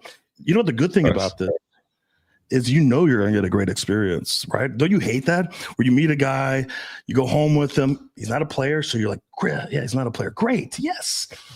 But he's nervous. He's not making the first move. He doesn't know what he's doing. He doesn't know how to touch you. He doesn't know where the clitoris is. Now, is that better? You're probably laying there going, man, I wish I had a fucking player come in there and fucking destroy me. Like, you know what I mean? And she's like, yeah, that does make sense. Like, look, I'm a good player. Okay, or a good fuck boy. Sometimes they say fuck boy. Look, there are bad fuck boys and there are good fuck boys. Okay, there are good fuck boys that care about the pleasure of the woman. Okay, and everyone has fun and a great time.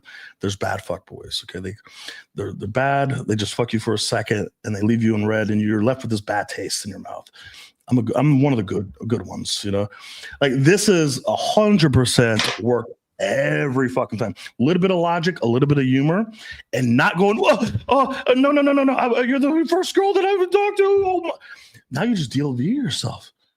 now you're a fucking simp. You're an incel at this point. No, I've never talked to a girl before in my life. Or doing the opposite of that, which has the same effect, which is like, yeah, of course I am. I talk to every single girl I see. I've fucked like 1,000 girls. You're basically trying to say no, but doing it through like this fake confidence, like playful, agreeing empathy. I think that's bad as well. Yeah, it's bad. It's bad because what does she know about you? That you're just deflecting. Yes, exactly. And now you're not honest. And she's like, Yeah. no, just be honest. I would have been okay with you being a player. You know, Yeah. this was she's thinking. Like, I would have been okay if you just said, hey, I'm a fucking player. If you don't like it, you can walk away. And I respect that. Women are like, okay, Mhm. all right, I respect the honesty.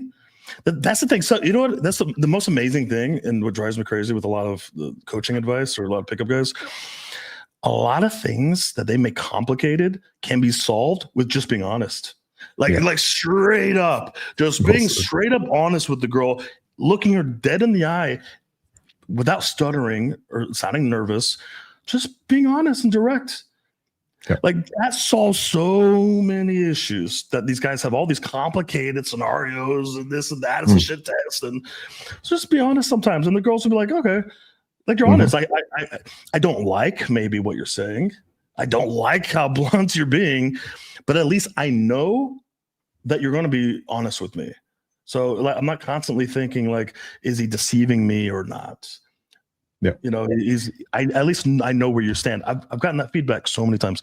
I don't like you saying that. I don't like the way you said that, but I like it because I can trust that you're going to be direct and honest with me. And I know where you're coming from. So this is like trust building. It's almost like comfort building a little bit. Yeah, I agree. This could be similar as well with the, do you do this to every girl? Or do you speak to every, like, again, I'm just honest. I'll be like, well, if I see a girl and she's my type, then yeah, I'll go speak to her. Right? Just honest about it. Like this as well. I say a very similar thing. When they're like, oh my God, are you a player or blah, blah, I'll just be like, what do you mean by player?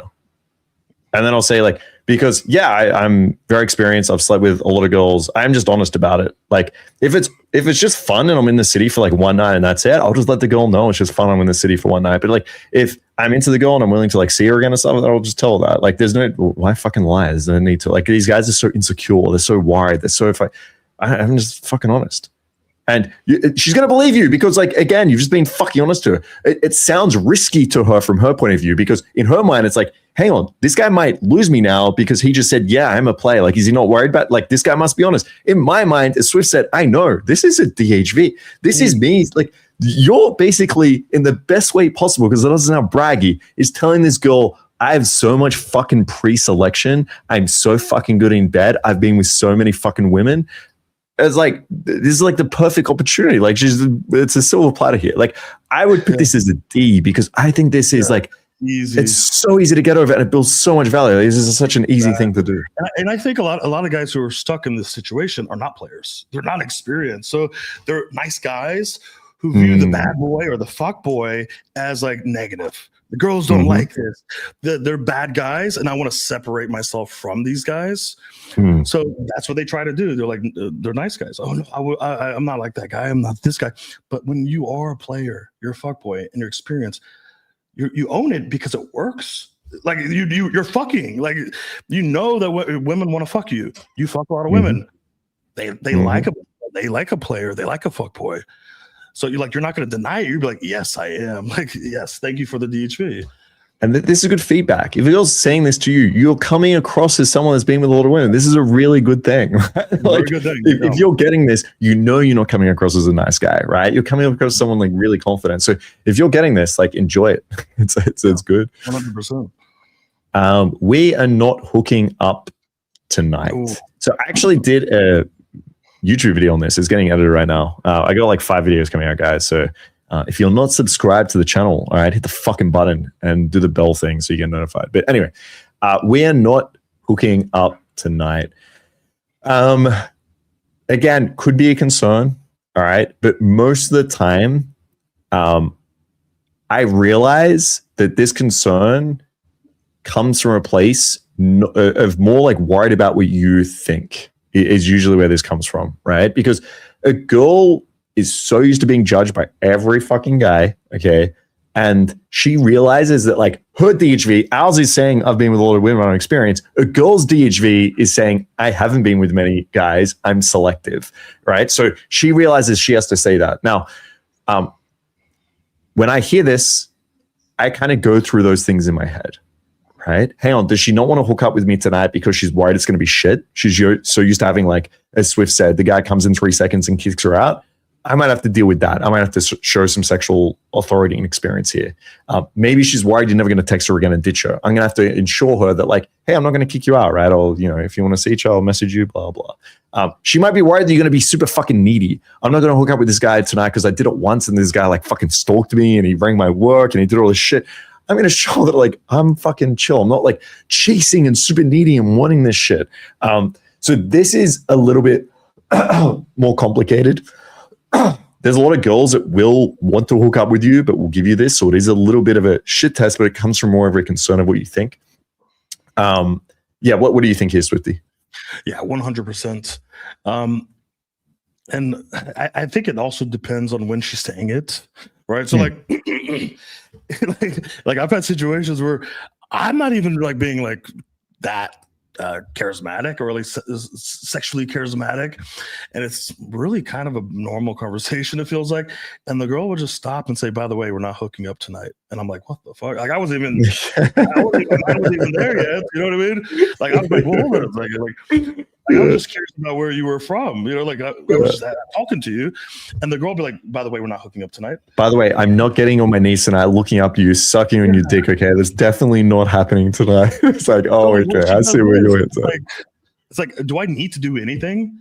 Because you know what I mean? Do I need to do anything? Like, do I need any kind of special reply to this? I already know she's thinking about fucking. She wants to fuck.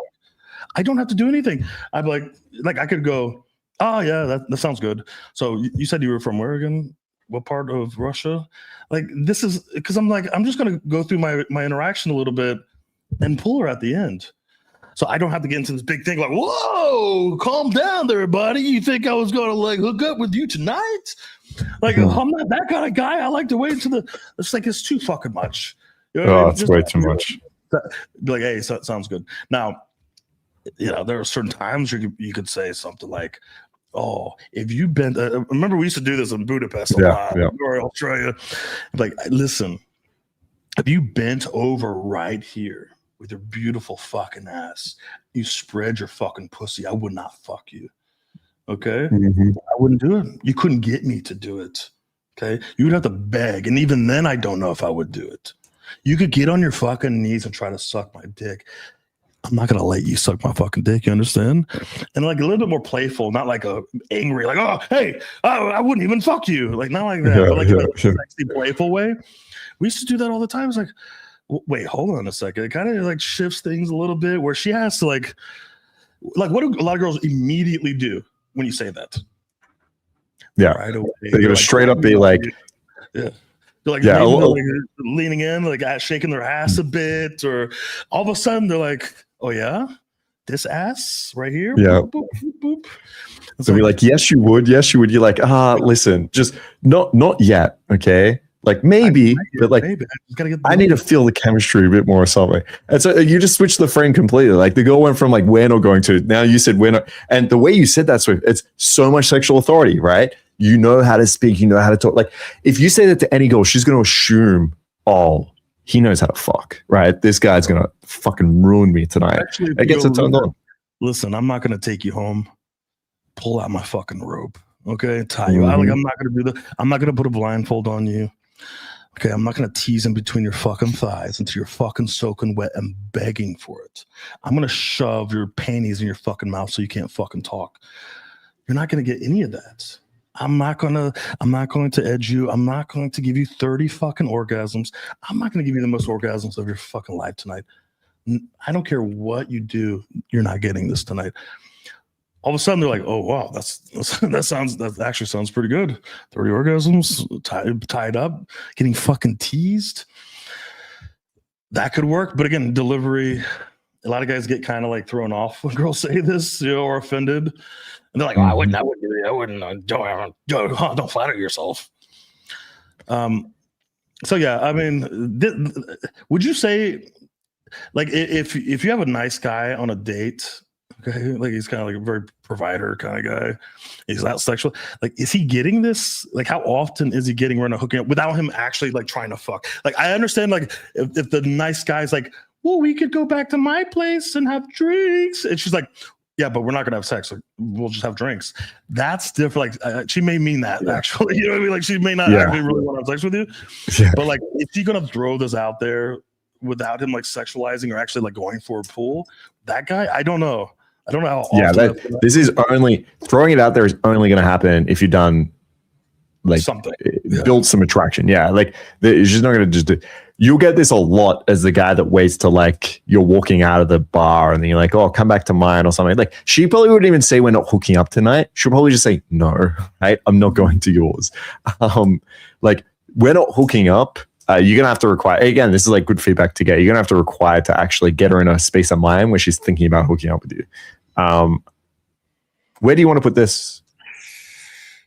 I think it's somewhat easy to handle, but I think even if guys know how to handle it, they're not going to handle it very well. So I think it's a little bit more difficult for the average guy. Man, I would put that A or B. Yeah, I think most guys that are watching this are like, well, that's a S tier. Like I've heard that so many times, and I never fucked ever. So I don't know. I would put it like a B or A. Like, all right, let's put it A. And if you know how to handle this very well, you have a little bit of experience. I think it goes down to D or C. Cool. All right, let's go with showing up late. So I actually look. I view this with a little bit of nuance, okay? This could be a girl that doesn't fucking respect your time, doesn't give a shit about you, and is constantly late all the fucking time.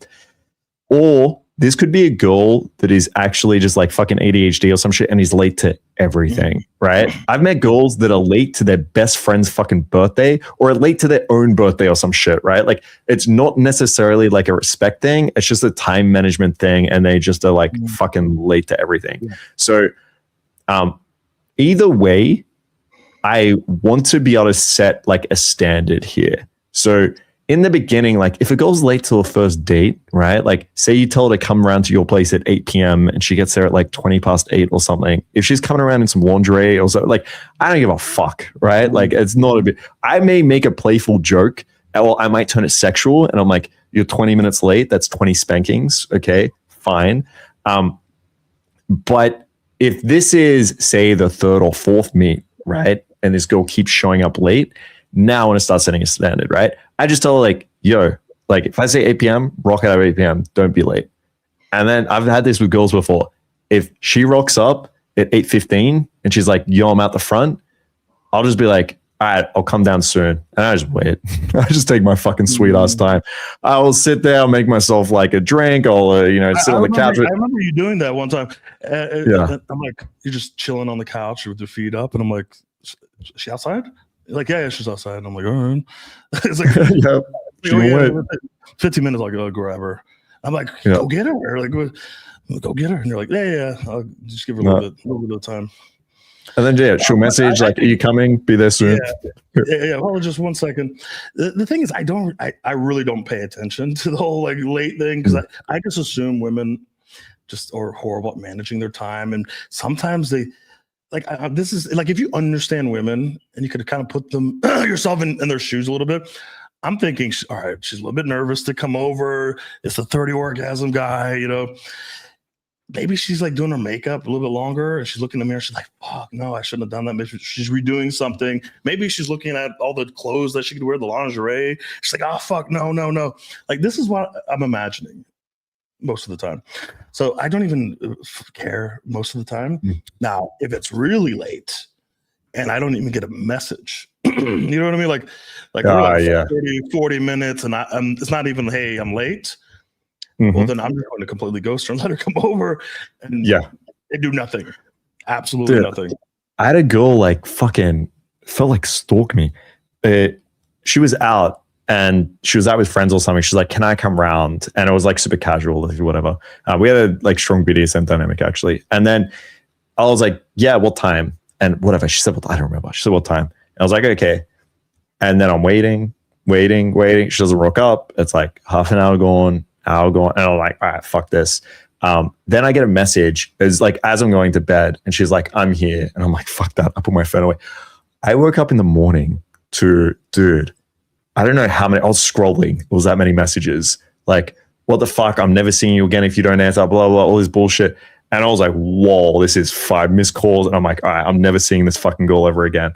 Then 2 nights later, I get more messages like, hey, can I come over now? I'm so sorry about before. I'll make it up to you, blah, blah. I just mentioned, I'm like, we're done. I never want to see you again. Then she rocked up on my house. She's like, I'm here. I'm at the front. Can you? And I was like, whoa. I'm like, bro, you cannot just rock up on my house without me fucking inviting you. Jesus Christ. But yeah, like the problem is if I was to say on that night, like, oh, I'm about to go to bed and she rocks up like 2-3 hours late, be like, oh yeah, I'm coming down. And then, right, like you act like everything's fine, blah, blah. She'll just assume she can rock up with, or when she was like, hey, I'm here, and then I come answer the door or some shit. Again, you're rewarding behaviors, she will repeat them. If you let her know, like, yeah, you can rock on my house whenever the fuck you want, no problem. No, fuck that shit. So yeah, I agree. Like if it's like little bits, like who gives a fuck, and be playful with. Like notice patterns. So like if they're 15 minutes late, they know they're 15 minutes late, and they have to wait 15 minutes. And then the next time they're 10 minutes late, they have to wait 10 minutes. They will notice that pattern, and they don't want to stand outside waiting for 15 minutes or 10 minutes. They're probably going to be a little bit more on time. You don't even have to really say anything. That like they will notice. Agreed. I'm going to put this in D. I think it's like really simple. I think it's like an easy thing. And again, I don't think a lot of the girls are thinking, I'm going to rock up 20 minutes late to test this motherfucker, right? I think, as you said, most women are just fucking bad with time. Yep. Oh, this is a good one. Okay. My ex would never, blah, blah, blah. Right? So you could apply to all these other things, right? Like, oh, my ex would have changed his plans for me, right? Oh, my ex would never have gone and partied with his friends, or like you could use it for all these like fucking examples. My ex would never get mad when I'm late. Yeah, this is super fucking manipulative. Holy fuck. Because they know this taps into the jealousy thing too, right? They're trying to make you jealous at the same time as like Mark, I was the ex in a lot of these situations where the girl, they would tell me they use this tactic, by the way. Yeah. They would send me screenshots of them using this. And I'm like, what are you doing? Yeah. Don't use it. Like, don't use me. Like the guys know who I am. I don't know who they are. They would be like, oh, my ex would give me 10 to 15 orgasms. My ex would do X, Y, and Z. So this is actually a common tactic. But the thing is, this is a common tactic for guys that it will work on. Like they know that it will work on them, right? Yeah. Like you have to be like from the beginning, they have to clearly understand that this would work on you, because this is an option you don't pull out, okay, unless you're very confident this is going to effectively work on the guy. Because guess what? If it doesn't, and the guy's like, what the fuck? You know what I mean? Like it's over. Like your relationship or whatever this is over. So it has to work. If she does it one time, if she does it 20 times, it worked very well the first time. So maybe you get this the first time, but you have to learn how to handle it the first time. If it goes 20 times, you're done with this relationship, by the way. Like, I wish I would understand this a little bit more. When girls do certain things, okay, or they do it a certain amount of times, your relationship is over. Mm-hmm. You could talk about trying to save it and doing that. There's a great chance your relationship is fucking done and you're trying to salvage. Yeah, you can't change a frame once it's been heavily established. It's over. So like a lot of these things, if you're like really deep in this with your girl, you're done. Like you need to like really, maybe you could stay in it to learn a little bit longer and move on to the next and perform a little bit better, but you're done. So my ex is first time that they do this. Oh, my ex used to, like, they wouldn't say, I think what they'd start with is not my ex would never. I think they would start with, oh, my ex used to buy me flowers. Take me shopping. Yeah. Take me shopping. So it would be less like threatening, right? It's like less of an attack and more of like a broad statement to kind of throw out there to see if you're trainable, like this. Because guess what? If she goes, yeah, my ex used to take me to like the 5-star restaurant, And if you go, oh, really? Okay, cool. Yeah, that's a nice restaurant. And then like the next week or like the next day, you're taking her to that restaurant or something nicer. She knows she could eventually get to my ex would never. When you dig yourself a fucking hole so deep, now she turns to, oh yeah, well fuck, my ex would never fucking do that. Actually, it's like there's a process to getting to this framing. Now, my ex is very simple. Oh, my ex used to. He sounds like a great guy. Why aren't you with him? Like, like you should text him actually. Like maybe he could take you to the restaurant. By the way, if you do this in a non-bitter way, he sounds like a great guy. Like you want to like hit him up. Why break up? It sounds amazing. That's fucking great. He's gonna get you more flowers than me. You should hit him up. What happened? Like I asked him like what happened, because I think I already know what happened. Maybe we talked about this before, why they broke up. Like on the first meet, like why did he break up with you? Oh no, he didn't break up with me. Like you literally told me he lasted like 30 seconds and he never made you come. You know what I mean? Like I know this because I got this information on day one. I'm like, yeah, he bought you flowers because he couldn't give you an orgasm. Okay. Yep. You know what I mean? Like, so you have to like really, the first time she says this, you got to disable that power, and she becomes more powerful the more reactive you are and the more emotional you are. And the more you give in, you comply. You know what I mean? Yep. The tactic works on you. She will always do it. It will gradually get worse and worse and worse. So disarm her, make her frustrated that you told her to go to her ex right now. Text her. I'm going to put this in A, just because this next one I think is going in S, because I think it's so clever by the girl. Okay. Yeah. Which is so much easier to get compliance from guys. My ex was so toxic. By the way, Mark, have you tried this with girls? I've tried it like, oh, my ex-girlfriend would never or that kind of thing. I tried it because girls use this. No. It just doesn't work on women. You know what the reaction is? Well, why don't you go with that bitch? Yeah, true. They'll just say that. Yeah. Well, okay. Well, why don't you go with the bitch? Why are you with her? Why are you with me? Yeah. Why? And it's like, okay, well, what do you say to that? You know what I mean? It's like, okay, well, I could use this when a girl uses this. I just take what, the natural genetic response to this. Like I'm just using it on women. Work, right? I feel like a better way to go about that is what we do, which is like, I love when a girl blah, blah, blah, right? Oh, I love when a girl cooks for me. Because it can't be like, we'll go with that girl or something. Like you're just saying generally what you like. Yeah, it doesn't sound so specific. And then girls tend to like do that thing. They'll start cooking up, they'll start cleaning up, and then you reward her. And it's like, you're basically saying, hinting, this is how I'll give you attention and validation. The girl's like, cool, thanks for the insight, I'll go do it. Or that's how I did it with my girl, my main girl. That's how I did it. Early on, I just talked about the kind of like what I like in relationships and what is wife material and what is casual. What is, I put it in categories. I go, this is wife material. This is relationship. This is like one-time thing.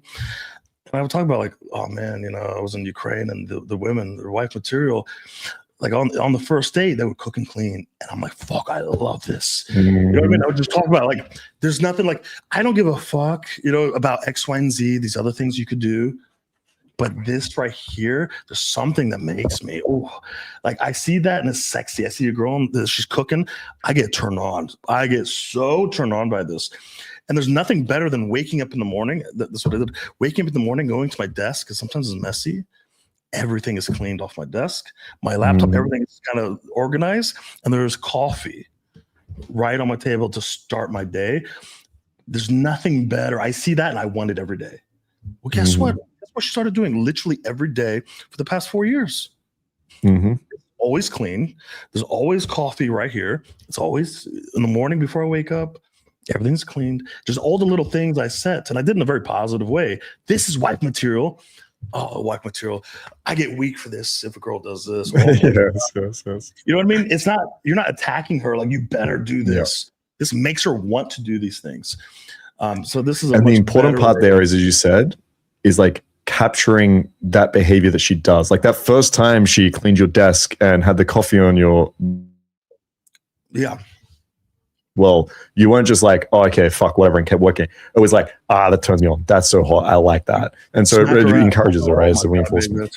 This is so fucking hot, Like I could get you a little maid outfit to like fucking bring me my fucking coffee. This is sexy as fuck. Maybe you gotta just fuck her right on your fucking desk right there. Yeah. Like that, you have to like reward. You have to reward that, because if you reward it, she feels like, oh my God, okay, I did something. Maybe I put my ego on the line a little bit, something I wouldn't normally do with guys. And I got rewarded and it feels good. Like you have to reward this. So let's go to this next one. My ex was toxic. So I see this. This is like a 99% goal. They're born with the my ex was toxic card. They all say this. I've never met yeah, it's all the same shit. So like, yeah, you will get this. And this is similar to like the baiting of validation in a way, where it's like, yeah, they try to bring you in to be like the validating nice guy almost. So yeah, oh my God, my ex was so toxic. He was such an asshole. He did all these mean things. And then the guy's like, oh, that's so sorry, and blah, blah, blah, blah. And it might even be in a way to like shape behavior as well. So 100%. He was so toxic, he never took me to dinners, right? Like that's where you can get like these combined a little bit. But yeah, you all like every girl is like my ex was toxic card. It's so funny. Well, number one, I think they all do this because women are constantly trying to avoid accountability or DLV themselves. Like this is a DLV, like massive DLV. Oh my God. Exes, why do I not have a ring? It's not my fault. You know what I mean? Like, they can't like DLV themselves here. So they have to like avoid accountability, put it on the guy for this and this reason. And by the way, they believe a lot of this shit. Like actually, like this is not like, they're not like, always overtly just fucking lying to you, trying to trick you. A lot of women actually convince themselves deeply that they were like abused, like they were verbally fucking abused. Bro, it's so funny as well when you actually dig into this. Oh my God, he was controlling. Yeah, go ahead. when you dig into this and then like you actually find out the situation and you're like, are you kidding me? Like it's so funny. Like sometimes it's just a guy that they went on a date with. Like the guy wasn't interested. And she's like, I can't believe. And it's like, hang on, we go from my ex is toxic and he's abusive and blah, blah. Then you dive into the situation. You're like, hang on, you went on a date and the guy didn't want to see you again. Like this is the toxic ex-boyfriend you're talking about. So like, I love saying like, what did you do to make him toxic? Or like, 100%. Or be like, why do you pick bad guys? Like just calling him out that because it's so used to guys being like, oh, they just become compliant and soft. Oh, I'm so sorry. Oh, yeah, you don't deserve that. You're so. It's just this validation fucking baiting again. I did this in Budapest in my game. I like to get a little bit more information first before I do that because if she goes like, you know, I was actually brutally raped and he's in prison. Oh yeah, you find out first. Yeah, I don't want to be like, well, what did you do to deserve it? Yeah, like, were you wearing too short of a skirt? Is that what you're doing, slut? Is that like that's usually not a good angle of like he's in prison. No. Actually, like that's not going to go like, well. Murdered the dog, and you know, so I get a little bit more information first. But look, I will say, like, listen, let me get the details. Like, I'm not going to jump. I'm not going to take sides yet. I go, listen, right now, I'm kind of on the side a little bit. Like, just from your behavior and the way you talk, you have this attitude. I could see you provoking some shit. You did a lot of provoking, didn't you? And she would grin like, no. I'm like, you did a lot of provoking. Oh, I could fucking see. See, with me, you would never provoke. You would never get away with that. You would be a fucking good girl. I may be toxic, but you would be a fucking good girl. So, like, look, nice guys, the average guy takes the girl's side. He's an asshole. I can't believe he never do that. Never, ever do that. The girl's explaining to you like all the like the type of guy she always fucks, that she's always turned on by. Like it's literally just the same guy over and over again. Like this is what turns me on and this is what I like. And you just separate yourself from that guy, that archetype. Retarded. So you just tell her, I'm not the guy for you. No, like I'm toxic. Every single guy I've ever fucked is toxic. Well, you should walk away right now because I'm even more toxic. Like this is what I tell them. Like, oh no, really? Like I'm telling you, I'm a little bit nicer toxic, but I'll drive you fucking crazy. That's for sure. Like that's much better. That's like I want to like be more like the toxic fucking abuser exes than like your future fucking like I don't know savior. Straight up.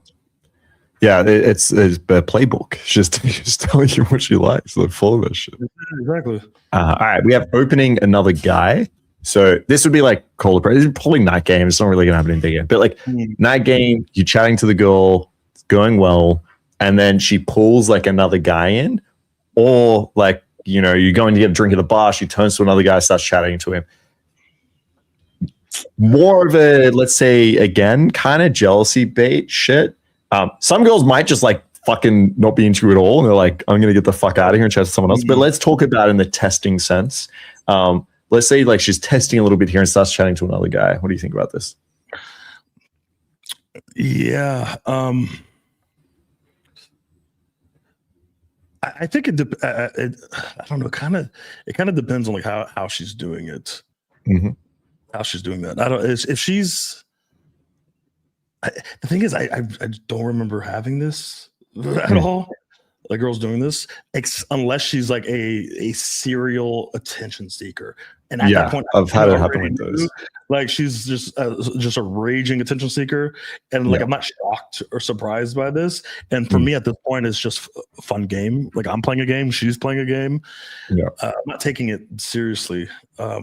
And in that case, if she's a serial, I know we've done this before where we go in and we explain to the guy, I'm like, bro, she's playing games with every guy. She's jumping. Like, you don't want to belittle yourself. And like, everyone's watching, and they're all kind of, if you like stay with her a little bit too long, they're all judging you, bro. Like, she's just going around to every fucking guy. Like, I've seen her make out with 30 dudes already. If you want to stay, it looks a little bit desperate. Okay. You might as well find a girl that's, you know, that likes you actually.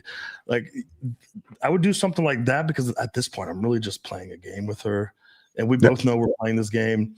And you need drastic measures. Now, sometimes you're talking to a girl, like she sees a friend or somebody she knows that walks by, and she grabs them and like talks to them. Is this testing? It could be like you could say like testing to see if you're still going to stand there, or just like, you know, like how long are you going to stand there while she's talking to the guy? I think that could be a test. In that situation, I would give it a little bit of time to see if she's just going to say something like, hey, do you know where Sarah is? Can you go find Sarah? Blah, blah, blah. I think she's drunk. Okay, I'll go find Sarah. And then he walks away. Like, you don't need to do anything about that, right? It's kind of reasonable. Now, the longer she's doing that, one, is it a test? Two, maybe she just is trying to get away from me. So a lot of guys like listening to this, that may actually be the case. They're trying to get away from you. Now, I know my game is great and I'm charming and handsome. Like, I know she's not trying to get rid of me like this. So because I know that, I'm probably going to jump in and actually talk to the guy and talk to her and actually insert myself into the conversation and lead the conversation a little bit more, instead of just standing there like behind the girl like a fucking idiot. Like can you imagine like for 15 minutes you're just standing there like this? You don't know what to do with your fucking hands. Waiting. Might as well just walk away. Yeah. No, I agree. Like, you'll get this. Someone asked about archetypes, right? I'm curious about archetypes. So we did a whole presentation on archetypes in the Mastermind that you can check out. And we have like broad groups, and then within those groups, we have like micro archetypes. I'm going to continue to do some presentations in the Mastermind focusing on each of those, but like the broad examples are in there. We go through exactly why these goals are this way. We go through what works on them particularly well in terms of opens, building attraction, in terms of sexualizing, closing. So there's all that in there. This is an archetype where if she's an attention seeker, you'll get this shit. And yeah, one of the best things to do, I love that. You can actively go in and be like, oh my God, look at this fucking girl, she's such an attention seeker. You can go in and be like, you guys are so cute together. Like, oh my, because she's just going for attention. And now you basically bait the guy to give a lot of attention. And once she gets it, she leaves. So you're like, oh, you guys look such a great couple. The guy's going to be like, yeah. And I'm like, you like her, eh? And he's like, yeah, she's so beautiful. But she's going to be like, oh, fuck, I hate this guy. And she's going to know you're like trolling her a little bit. That's a little bit advanced. You could just walk off, talk to someone else, right? Like, if this happens, you just go talk to another girl. She's going to be like turning around because she's trying to get a reaction out of you, right? She's trying to turn around. She sees now you strip validation. Not only did you walk away, but you're talking to another girl. And even like, if you're not that good at game, just go interact with another girl. You could go over and just honestly, like, hey guys, 1 second. My girlfriend's just gone to the bathroom actually. But I got a question for you. Blah, blah, blah, blah, blah. All girls are going to be receptive if they think you got a girlfriend in the bathroom. The girl over there doesn't even know that. So you don't need to risk like an open and getting rejected and her saying, you could just play like nice guy for this interaction over here. You're also going to see that she'll come back in. But yeah, you'll typically get this with like fucking attention seeking, confident, like outgoing girls. If you're just with a girl that seems shy and feminine and then she like goes off and talks to another guy. So yeah, like you're done at that fucking point. Like she's probably just trying to get rid of you. But yeah, if you're curious, I think Swift put, oh no, someone else put it 2 weeks in our mastermind group. There you go. Was that you, Swift? Yeah. That's me, yeah. Okay, perfect. Alrighty. Opening another guy. I'll put this in B. I think it's not going to happen that often. And look, if your girlfriend is opening other guys, that's probably not good, right? Fucking yeah. Could you imagine? All right, gradually walking away mid-approach. I think that's probably similar. She's probably just trying to fucking get rid of you at that point, though. She's all good. Ending it because she wants more. So this is like the casual dynamic. You've been seeing a girl, depending, like sometimes this happens with guys after like one night, but like say you've been seeing a girl for like 3 months, you want to keep it like casual and fun, and she wants something more serious. She gives the ultimatum here where she says, well, if you don't want anything more with me, if you don't want something exclusive, like if you just see this as casual, I'm done. See you later. What do you think of this? She doesn't want casual. She wants more. She wants more. And this is like cold approach? Yeah, this is like, so you've been seeing a girl and the girl hits you with the what are we? And then guys, if you want it casual, right? You do the whole, yeah, look, you know, I'm not ready to settle down, or I don't want anything too serious, or I really like the dynamic that we have, or like you're a really cool girl. I need, you know, I need a lot more time to figure out like if this is something I want, or like I only do open, like any of these responses. And then the girl hits you with the ultimatum of, well, if that's the case, like we're done. I'm not seeing you anymore. I think like a lot of guys get this.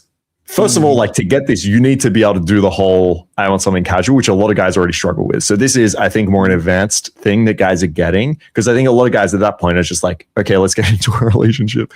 So first step is, if you don't want a fucking relationship or it's too early to decide, stand by that fucking decision. Don't jump into it. And then the second thing is, these girls, it's a test, right? It's a test. Or it's a test that they don't even realize they're doing, because that's an ultimatum. They're trying to see, like, they know with most guys, if they say, well, I'm not seeing you anymore, you don't get any more sex from me, what do guys do? They crumble. Okay, no, I'm so sorry. Let's get into a relationship then. I'll settle for you, blah, blah. If you just say, you know what? I really enjoyed the dynamic we had. Like, that's a shame. But yeah, that's your decision. I respect it. Take care. I wish you all the best. Well, first of all, that'll drive them crazy no matter what. Oh, no matter what it drives them insane. Yeah. And then I think what are we? You make a good point. This is somewhat of a more advanced thing if you're getting this often. But I think it's like advanced, but you're kind of you're not super good at solidifying the strictly casual frame. So like, let's say this is kind of like a mastermind member who's advanced, but he's trying to get to like the elite level. He's going to get this a lot more. What are we? And he's like, oh my God, I'm getting what are we a lot more. But it's like, you got some room for improvement, because if you really set the frame from day one and you're consistent, the girls aren't saying, what are we? They know. Yeah. They know that this is a strictly casual thing, and they shouldn't even try to say, what are we? It wouldn't make any sense. Like, it's clear to them. This is, okay, you said decent casual frame, but maybe at some point, maybe you caught some feelings a little bit, you know, like maybe you're going like to dinner with her a little bit more. Maybe you're like going to meet her friends at some event. Maybe you're like saying, oh my God, you're amazing, and like, you know, looking her in the eyes while like doing missionary, like, beautiful. You're so beautiful. And like, then she sees that shift and she goes, well, hold on a second. Like, okay, we have this shift, but he's not like asking me to be his girlfriend. What are we? You know what I mean? Like, he wants the emotions, the romance, but he also doesn't want like you know, the commitment part. So to them, it's like, no, you can't have that. You know, you can't have everything. Like, what do you want? Make it clear. Yeah. So I think it's like less of a test and more of they're actually a little bit confused. They're actually a little bit unsure about what this dynamic clearly is, And it's your fault, by the way. It's like, it's all on you. You could set an incredibly clear, casual frame, and she knows it and she'll never say a word. Or you could kind of muddy the water a little bit and she's not quite sure because you changed the frame over time. So like, this is like a good problem to have, because like, if you really think about it, if you're having this often, I don't know, you've had it with 10 girls, that's like 10 girlfriends you could easily have. You know what I mean? A lot of guys have trouble getting one decent girlfriend. Like if you're getting this often, this is a good problem to have. The thing is, you don't want to give in, even if you made that mistake and you're getting this ultimatum. Because look, you're going to get this. You could be you could be elite and get this, but it's because you're doing it at your own pace. You actually like the girl. You're spending more time with her. You kind of like are open to like, you know, getting into a relationship with her, and maybe you're not expressing that yet. It's kind of like, well, let's see how long we could go. And then she's like, here's an ultimatum, or what are we? It's kind of like, I kind of expected this. Like I kind of, you know, it's been like 5 years or something at this point. It's going to happen to all of us at some point with girls that we really like and we invest in. But if you don't want that, then let's not make these mistakes and get to the point where she's asking this question, right? If you really like the girl and you're doing all these things with them, it's going to happen. Like, that's the way it is, right? But that's good that the girl's asking you, you know, like, what are we? It's better than you going. Have you seen the videos where like the girl walks in and there's like flowers and all kinds of balloons and shit, and it says, "Will you be my girlfriend?" Have you seen videos? I've seen some of these. I've seen a lot of the fucking, what is the college thing that you guys do a dance or some shit, and guys go to all this extent to ask the girl? Like, yeah, it's fucking cringe. But anyway, prom, yeah. But there's a trend where guys, I totally forgot guys ask girls to be their girl. Like this is outside of my reality.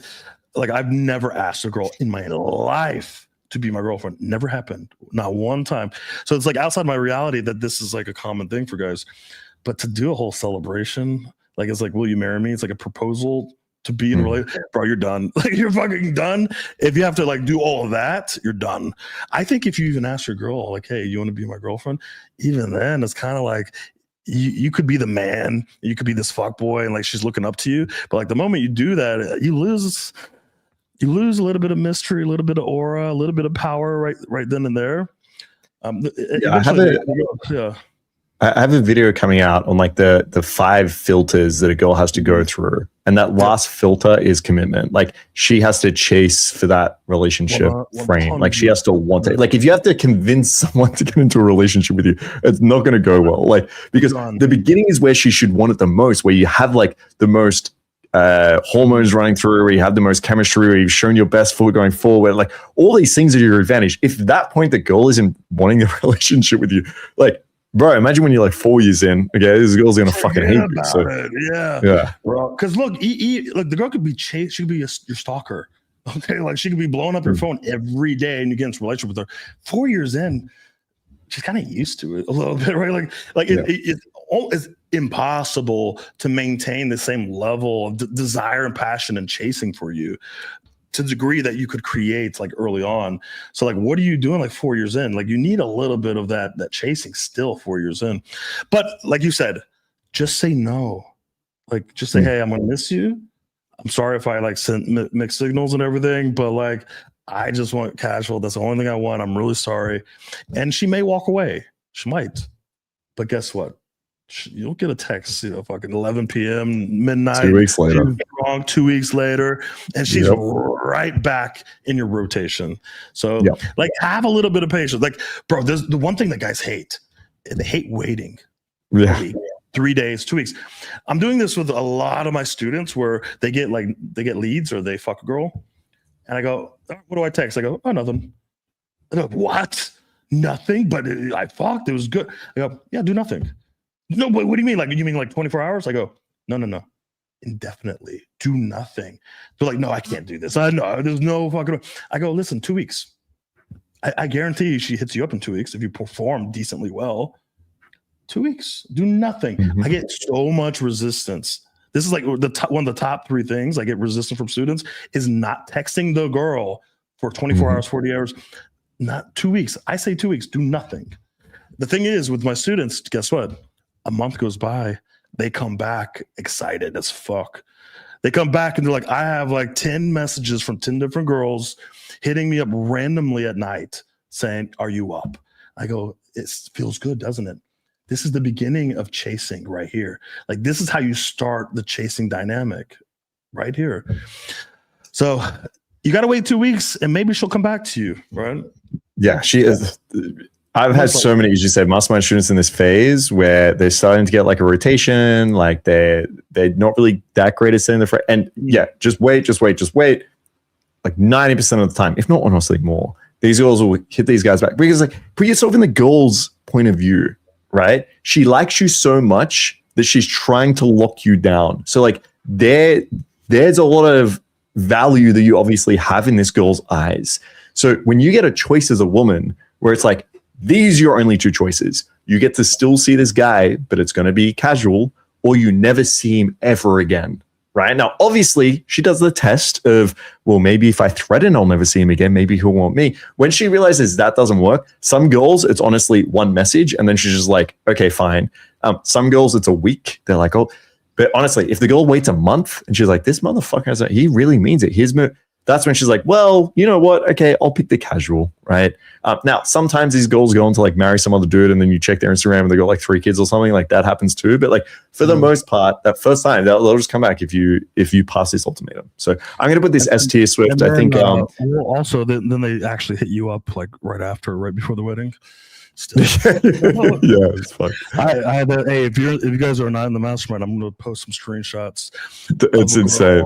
This situation with the hot, big titty, fake titty Ukrainian girl who has a boyfriend actively, and we didn't meet. I didn't do anything for like 2 weeks, but she got into a relationship 2 weeks, and it says it right in the messaging. This is like exactly what you're explaining. 2 weeks later, I do nothing, but she, falls in love with this guy and they get into a relationship. This was years ago. Okay, I don't know, 4 years ago, 3 years. I don't even remember how long ago this was. But guess what? Guess who hit me up the other day? Spontaneously, randomly, didn't expect it. I didn't even know this girl felt this way. I had no idea. It was just a fun one night. But she lays this out over text. Like a blog. Like Swift has been sending this. It's literally like a blog, like her diary. Is like she's sending it to Swift. Yeah, and I think it gives a really deep insight into how women operate because they rarely write it out like this. But we kind of understand they're like this. So her last message, by the way, was, I'm going to talk to my future husband and see if I'm allowed to fuck you 2 to 3 times a year. Oh, my God. She doesn't even know I'm not in Warsaw anymore. She has no idea. So it's fucked up. But if you're in the mastermind, I'm going to post the screenshots and write a whole thing on this. You're not going to see screenshots like this from any other group and any other coach. Is not happening. It's going to be very guaranteed. Yeah. All right, holding back sex. So obviously this is actually, dude, I've seen this. I was gonna say obviously this is a relationship thing, but this actually also happens like very early on in the dynamic. Yeah. I've seen screenshots from students and stuff or like posts where this happens to them. I mean, you can talk about this more. I would think about this in a relationship sense. A girl. Number one, she's holding back sex. There's something fucking clearly wrong in that relationship because girls are sexual creatures that are really horny. Like a lot of girls, even if things aren't going that well, or they're mad at you, will still want sex, right? So like if she's using this as a fucking tool, it probably means you're not having the best sexual life with her in the beginning. Because if she's having the best sex ever, she will be like, I fucking hate this guy, but the sex is really good, so I'm gonna fuck. So like number one, she'll keep the fucking marriage together. If you're a good dick, okay?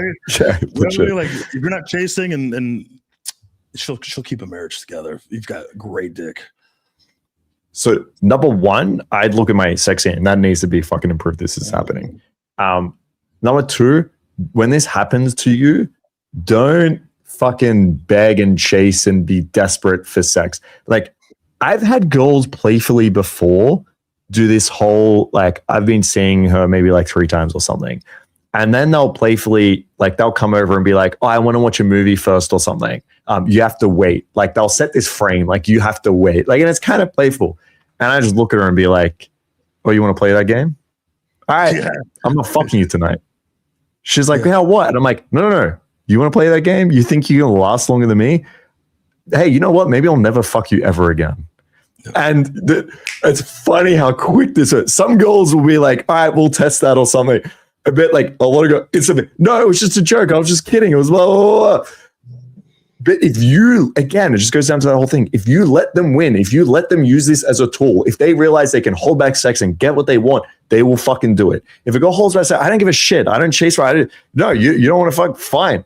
All right, you're not getting the best sex of your fucking life. Like, we're pulling that back. So like this, number one, make sure your sex game is good. And then number two, don't ever fall into this trap. Don't let her use it as a weapon. And if it's come down to this, honestly, like your relationship has probably got a lot of other issues. Like I'd be way more concerned. But yeah, don't empower women to be able to do this. Absolutely not. And look, girls are not. Can you imagine a girl like actually like holding back sex? Like, bro, it's so funny to think about. Like, it's like a girl being like, "That's it. You're not allowed to like buy me dinners, pay for my stuff, and send me on trips or something." Like, it would be like the most absurd thing I've ever heard. That's it. You're not allowed to give me massages anymore, or like that. Like, what the fuck are we talking about here? Like, the sex should be so amazing for her. Like, this shouldn't be something that she gets to play. Like, sex is something that she should view as, oh my god, this is incredible. I love it. Like, yeah, it's this weird. It's one of those things that I don't even like bring up because I don't experience it. I've never, like, from my reality, girls are always horny. They're trying to fuck. I'm giving LMR to I'm giving LMR to girls. I'm like, that's nice, you know, like, let's try. Like, it's literally never the other way around where like I'm trying and the girl's like, no, I don't want to, you know, you have to, like, I've never experienced that. So it's hard to like sometimes like bring this up and it's like live streams or something and talk about this. But look, if you're performing incredibly well, okay, let's say you're a 10 to 15 orgasm guy and you know some of the tricks from Mark's sex course, you know how to do shibari. Like, she's not holding. Can you imagine holding this back? Like, oh, you're not giving me 10 to 15 orgasms until like that's not happening. Yeah. And sex is a great way. Like your sexual performance, your sexual skills is a great way to get her chasing in all realms of the relationship. You know what I mean? Like, you have that one power. Okay, like, you're just fucking incredible in bed, and she needs it. This kind of I'm gonna put this in. Yeah, I'm gonna put this in D. It's so easy. Like, and sometimes when I say like get better in bed, I'm not sure how people perceive or view this, because I think like some students think I'm just born bad in bed, or I just don't know what I'm doing, or they think it's like some skill that is going to take forever to develop. And like, getting good in bed, honestly, isn't that difficult. There's so many little things that just put you above everyone else and just makes you incredible compared to, like, I give this example a lot. Like, we could go into like using toys, shibari, or something as simple as just covering her eyes can feel incredibly dominant, sexual. Like, just getting a blindfold, like a sleep mask, putting it over her eyes, and then having sex, right? Like, even that is just like such a small thing every guy can do. He's going to start feeling like, oh, this guy knows what's up. Like, let alone all the other things we can teach. But yeah, like, I'm going to put this in D. If you just get good in bed, like, this would probably like never fucking ever happen to you. Like, even like ROP, for example, you had one sex coaching session. Yeah, the guys were pulling, and the girls were hooked on the sex. Some guys were like, I gave her 10. They're having competition to who can give the most orgasms on the program. 10 or I gave 10. Well, I gave 15. I gave 8. Oh, okay, next girl I'm going to give 17. So there was a competition. After, you know what they asked for? More sex coaching. We had like remove like some day game sessions for more sex coaching, because you can imagine the retention and the reaction of the girls after sex. Like, it's fucking addictive. But how long did it take? It didn't take that long. No, dude. One of the guys brought the girl to the shibari day that we did. Yeah, she was like there. Like, we're using her as one of the girls to tie up, and then she was like asking for photos and shit. She was sending it to her friend. Like, yeah, it's just fucking GG. If you're not doing it, like, yeah, and you can join the mastermind. It's not even on our workshops that we do all this shit. You can learn the mastermind too. All right, pointing out something she does not like about you. I mean, this is going to be similar to the insulting you.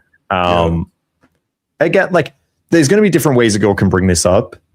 if it's just like, hey, by the way, I want to like tell you something. It's like, what's up? It's like, hey, I really don't like when you XYZ. That's fine. Like fucking whatever. You guys can talk about that shit. But if this is more just like an attacking thing, like, oh my God, I hate it when you blah, blah, blah, blah, blah, then yeah, I'd put this similar to like insulting you. Don't put up with that shit. Set a standard. And within a relationship, I think this is dangerous territory when your girl starts doing this. By the way, if your girl's doing this before you propose, you know what I mean? Even before you get into like an exclusive relationship, are you fucking retarded? Why would you do that? Why would you get married to a girl who's always pointing out everything, all your flaws and everything you do wrong? And she holds sex. Like, why are you doing this? But this is pointing out, it's not good. Going on her phone too long or like sitting on a phone. I think like if this is on a date or some shit, again, like you don't want to sound like this super fucking rigid, boring, like everything fucking annoys you type of guy. Like if a girl gets out a phone and she's like replying to her mom or some shit, that's fine. I just like fucking ignore it. If it's like a few seconds, she puts her phone away, it's fine. Like you're chill. But if you're like day gaming, night gaming, you're on a date or some shit, and the girl is like constantly pulling out a phone and just sitting on it. Number one, this shouldn't happen, right? Like if a girl is distracted by a phone, your conversation is probably boring as fucking batshit. This just shouldn't happen. So like my first thing is we're going to be like, just correct. Like I wouldn't even think about punishing her for that. I just like correct the situation that brought it up. It's just like, you're just fucking boring. But maybe you've been like dating a girl and on your dates, or like basically like when she comes over or some shit, she's on the phone. I just tell her to get off, right? I just be like, hey, get off your phone. Like, what are you, some like fucking ADHD TikTok girl or something? Like, this is stupid. Put your phone away. Another way you could deal with it is sometimes like I'll just pull my phone out. Like she's on her phone, and I'll just ignore her. She's like, hey, on my account. What's up? She's like, well, you're not talking to me. I'm like, yeah, you're on your phone. If you want to get on our phones, we'll get on our phones. Like, it's all good. But honestly, this just shouldn't happen that often. If you're engaging, she's not going to be on a phone. And if she is, it should take like one sentence of you just being like, get off your phone. And that should be it. Yeah, 100%. I'm going to put this like C. If you could hook the girl from the start and carry the somewhat interesting conversation, she's not going to be on her phone the whole time. Then we have a real man would. I mean, this is just very similar to like my ex would. That's going to be the same thing. Spend more time with me. This is going to be similar to, we had one about her trying to like basically steal your time. I should have canceled plans. Cancel plans. Post on a story while you're on delivered. Okay. This is, if this happens in a relationship and she's not fucking replying to you, that's a problem. But like, if this is, I assume this is going to be like a girl that you're like texting, maybe you've seen her once, twice, or not yet. Basically like leaving you on scene. Dude, you shouldn't. So many guys are like, oh my God, she's at this event at this time. Then 3 hours later, she posted this thing. And I noticed her friend. You shouldn't know this information, right? Like if you haven't slept with this girl yet, you should not be stalking like her fucking daily activities and figuring out like if she's got availability to reply to you or not. Like if she's posting a story, it's probably because she's out doing a thing and posting a story about it, which would explain why she's not replying to your fucking thing. Like, sure, a girl that's super compliant, when you reply to her, she's going to look at it and she's going to reply. Awesome.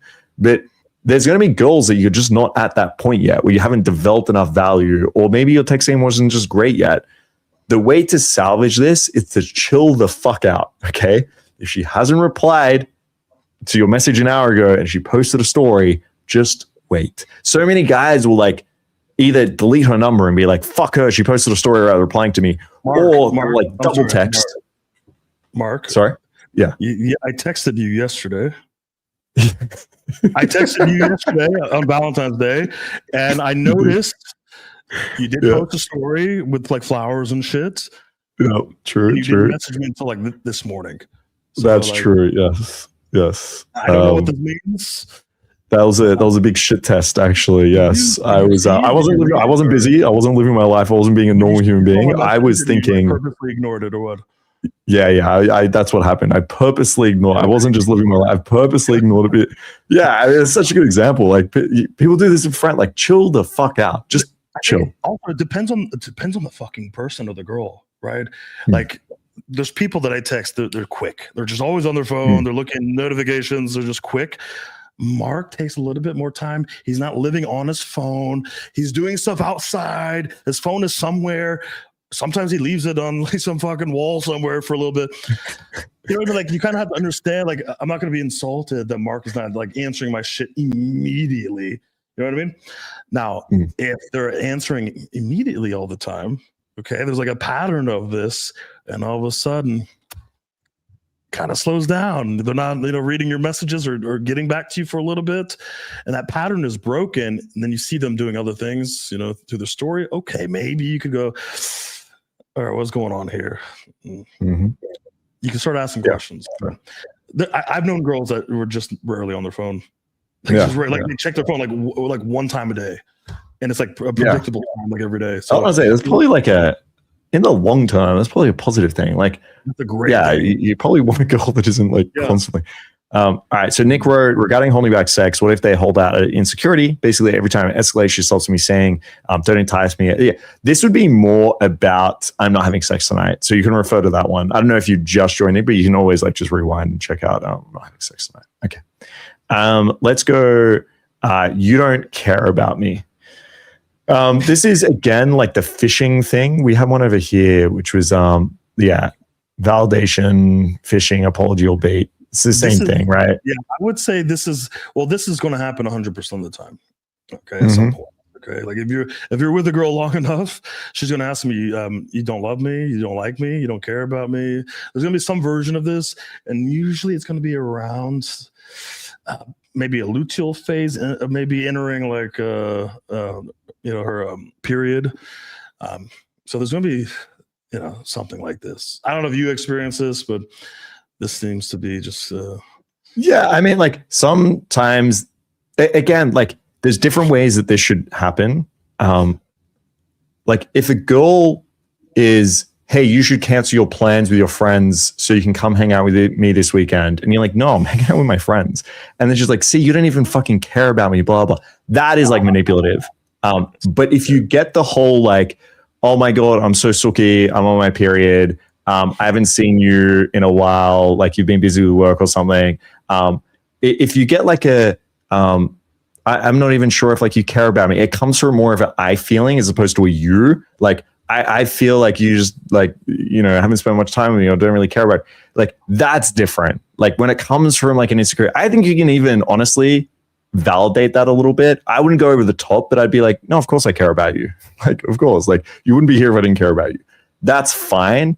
But yeah, you need to be careful. Like, is this a manipulation tactic where she's trying to use vulnerability, or she actually is vulnerable and she's like, fuck, I feel like you've just been really busy. I haven't seen you in a while, or I'm a bit moody and I just want some like reassurance about like our relationship. That's 100%. Fine. Yeah, I had one student. He's just cold. He just looked like, even when I talked to him, it just seems very cold at all times. And I can't even get a read. It's almost like, do you even like me as a coach? I can't even fucking tell. You know what I mean? Mm-hmm. So like he would get that sometimes where the girl like kind of like breaks down and like cries and like, you don't even care. Like you don't even show emotions. Not even the emotions part. It's like you're extra cold all the time. And it's like, that's his face. That's like his behavior. So I think it also depends on you sometimes. True. Posting another guy on social media. Ooh, you're a cock. Sorry. Yeah, if this is before you guys are together, then you need to chill the fuck out.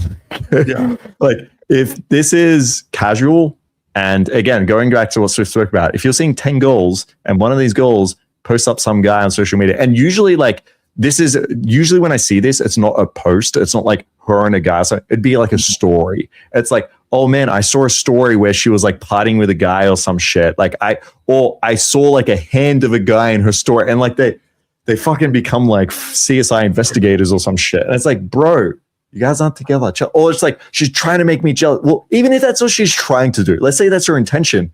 Your job here is to fucking ignore it. Like, don't give a fuck. Don't look like if you find yourself too into a girl in these early phases, don't look at her social media. Like, what is the fucking point? Don't sit there and like look at it. I've had students that use like some program where they can look at a story without knowing it's them or something, or like just stay off the social media. If that's good. Now, if this is your girlfriend and she's posting like fucking lewd photos on Instagram and it's a public profile, or it's like her with guys you don't even know or some shit, then I mean that's just like massive fucking disrespect. If this is her posting a photo with a group of friends and there's a guy in it that you know and you're friends with, then obviously like that's completely fine.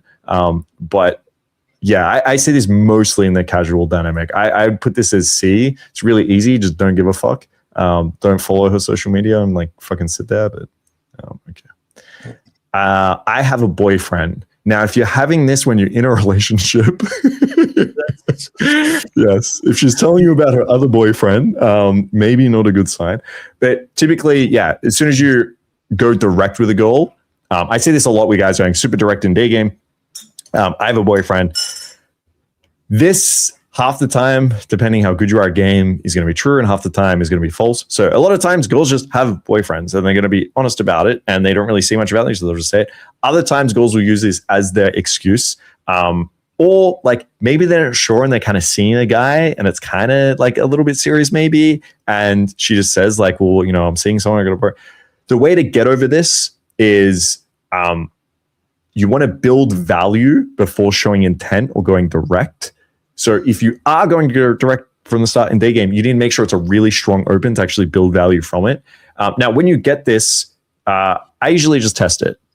I'll be like, oh, cool. How long you been with your boyfriend for? She's like, X amount of time. Then I'll say, oh, it doesn't seem that serious. And if she says, yeah, it's not really that serious, you're good to go. If she's like, no, we're together, we're married, I've got 3 kids, then it's probably just real. You can move the fuck on. Yeah, anything to add to that, Swift?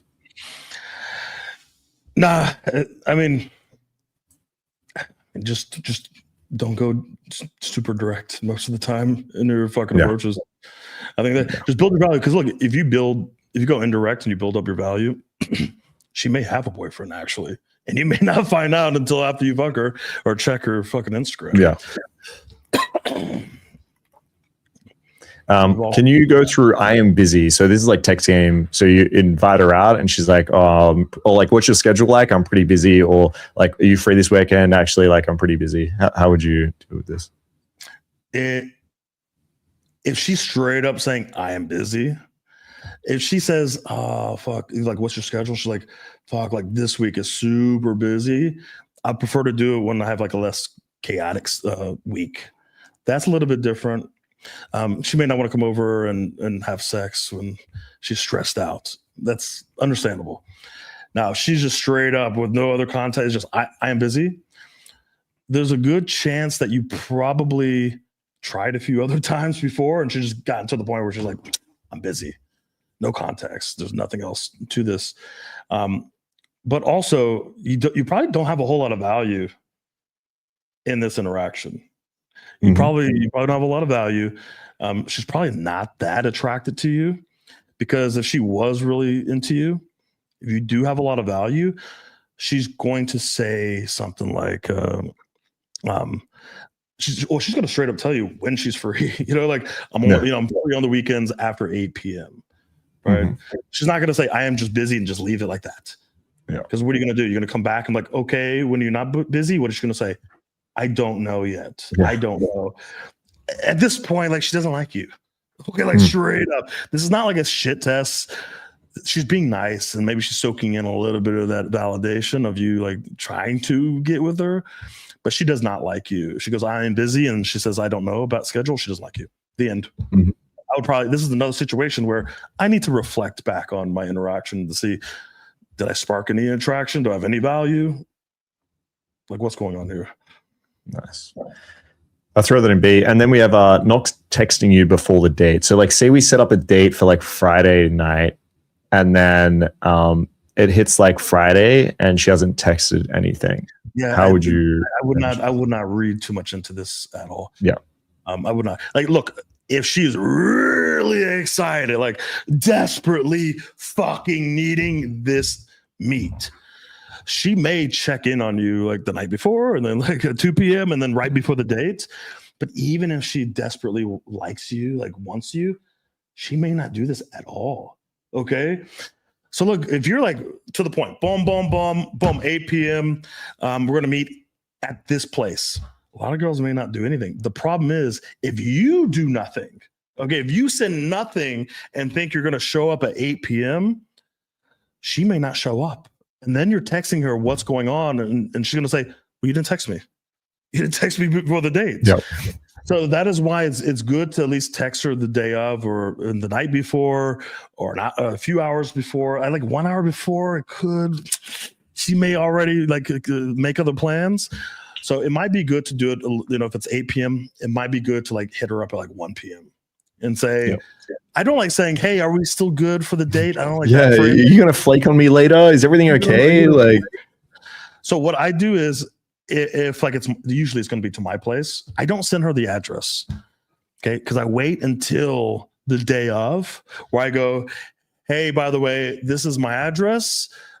Text me when you're on your way. Okay, I'll do that. So this is what I'll send. So I leave one message that's not needy. That's not like, are we still on? Is everything good? Please tell me when you're going to come. Like, you don't want to do gay shit. It just sounds like you're expecting her to flake or giving her a way out there. Like, yeah. I like, do you need an Uber? You can send like, hey, I'm going to be like 10 minutes late. I just picked up some wine for us. Like all these like confirmation texts are assuming the date's going to happen as opposed to like assuming that she might flake. It just sounds so soft.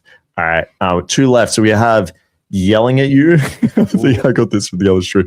I mean, girls should not be fucking. I don't know. It could be fun sometimes, you know? If this was night game, it depends. Like if you're triggering this, if you're triggering this like night game, that can be a lot of fun. Okay. Exactly. Or I'm even thinking like casual dynamics. When would a girl fucking yell at me? Yeah. I don't know. Like this would have to be something a trigger. Like if you are just at home or something and the girl's like, what the fuck? Why did you put on that TV show or something? I don't know. I'm trying to think of an example here. Like, dude, that's just, I can't imagine a girl doing that to me. Guys in the comments have like examples that they went through. I don't know. A girl yelling at you. I think when girls yell at us, it's like night game where we come up and like say some fucking provocative shit.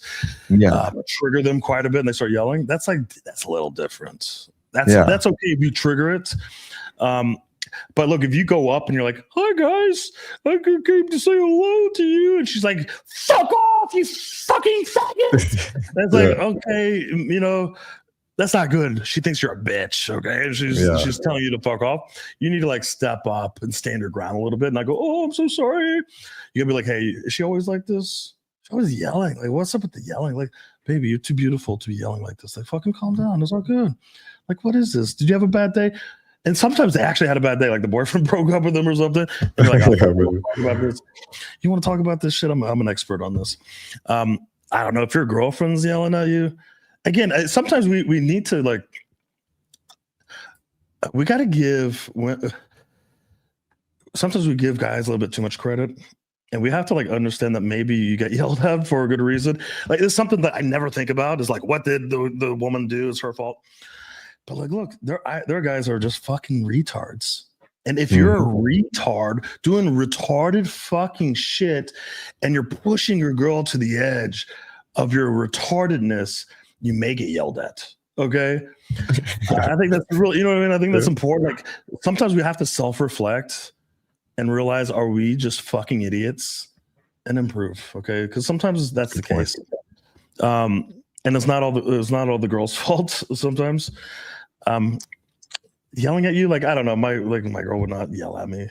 I don't think I've never heard her yell. I don't think I've ever heard her like raise her voice once. Yesterday I did. That shocked me. Oh, I get so excited. You guys don't know my girl, but Mark does. So like this is like exciting. Yeah, I could never imagine it ever. She's so feminine. Like and like David, would you like David, even when she's like, is it okay if I? Yeah, she's like, do you mind if I go to like where they make jewelry, the classes, you know? I'm like, oh, you want to go? She's like, yeah. I go, do you want me to go or not? She's like, yes, but you're busy and I didn't want to like impose on, I go, it's okay. You could ask me. We'll go to like the silver. We were at the Firefly Garden looking at fireflies. Okay. So it's dark. It needs to be dark for the fireflies. And these Russians are so annoying. I have to say, the Russian people are so fucking annoying here. And they're walking around with like the flashlight on their fucking phone and it's, scaring away the fireflies. And I told my girl, I was like, man, because she's, she thinks she's Russian. She speaks Russian. I go, man, these Russian people are fucking annoying. And I might have called like one guy. I said, can you put the light away, you fucking faggot, Like I might have said something like that. and I remember like we were holding fireflies to do a photo, but this guy was walking around, and I don't know. She knew that I was upset with that guy. She had my back. You know what I mean? I was like, oh. And she in Russian, I've never heard her speak so loud. She's like, and the guy said something in Russian. And she goes, Busha. And he turned his light off. I'm like, oh, shit, okay. The first time I heard her raise her voice like that.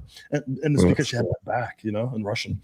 Anyway, your girl should not be yelling at you. Like, she should look up to you. Like, it kind of hate you a little bit because she loves you so much.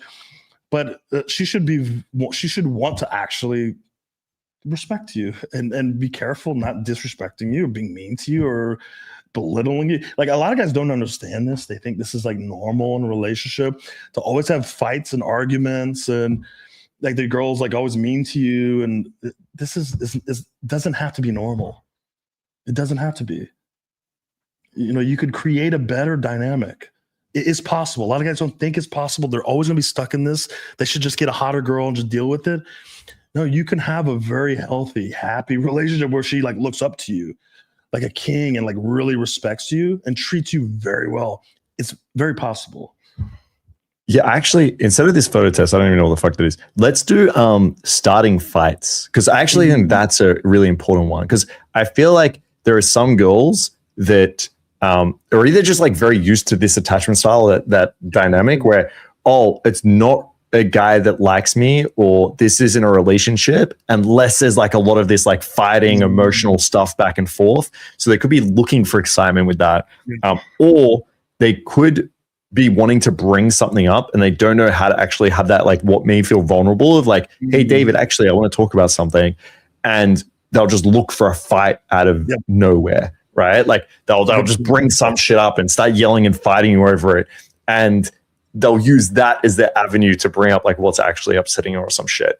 Again, the whole strategy, you can always just nail it down to in this talk is, will my behaviors encourage the behavior or will it disincentivize the behavior?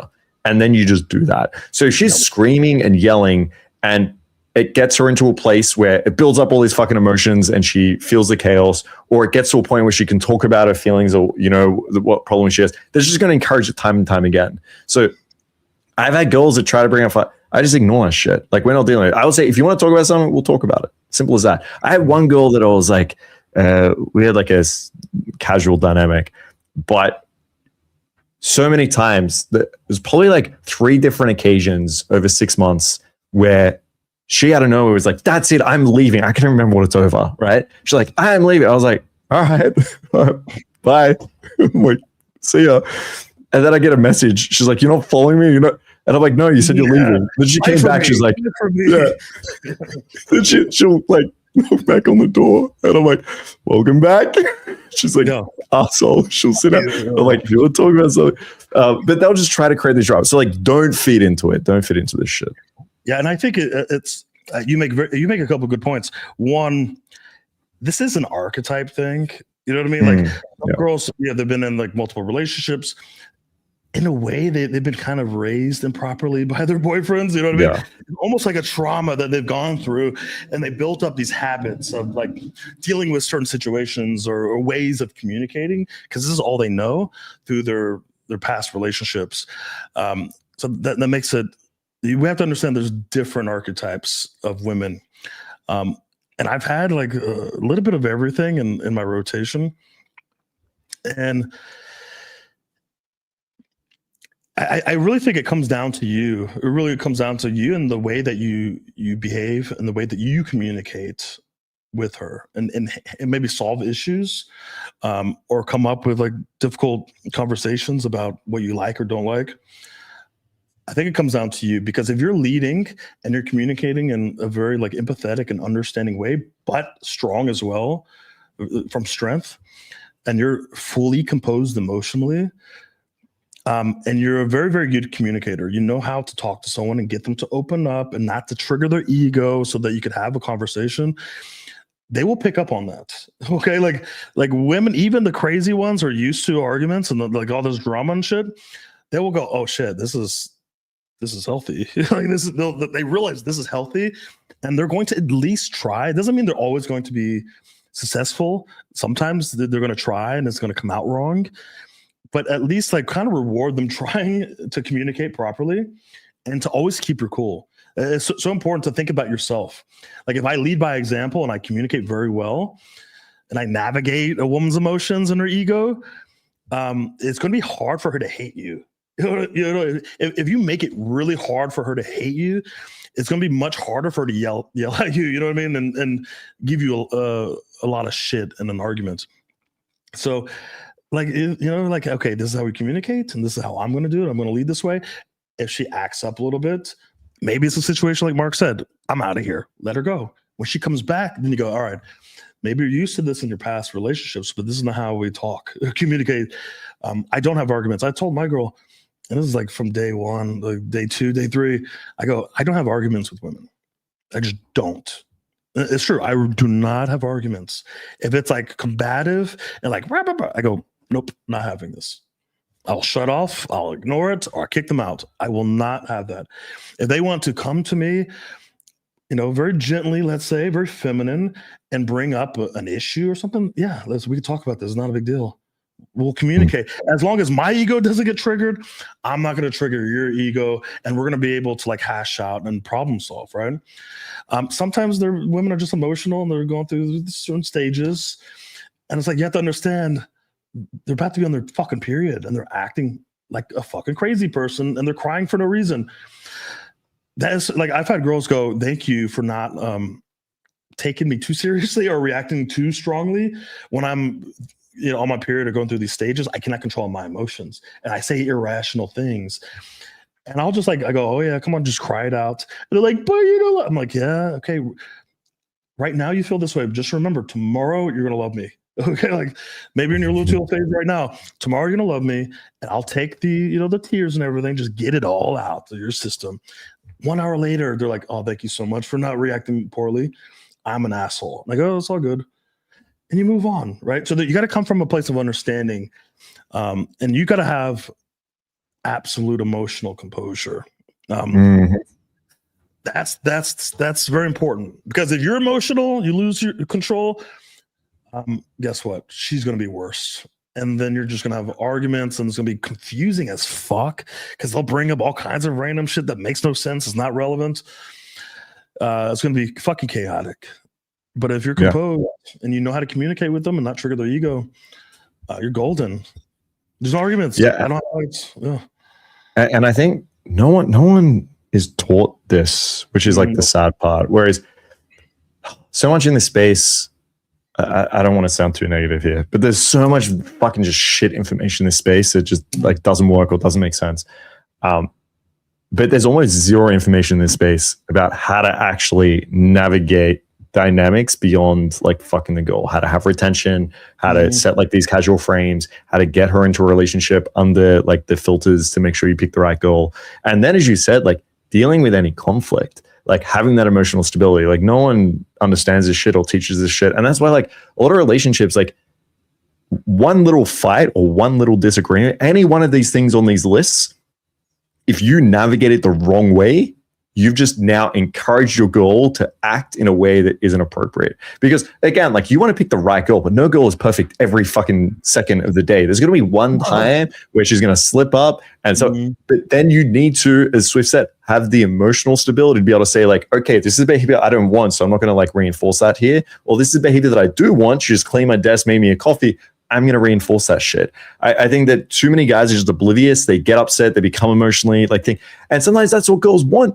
They want you to be emotional because now they think, oh, he must like me if he's getting emotional, right? He must like me if he's getting so upset. So if I'm a little bit insecure, I'm going to keep making him jealous. I'm going to keep getting him upset. I'm going to keep, and then you end up in this fucking toxic, awful relationship that she probably ends up leaving.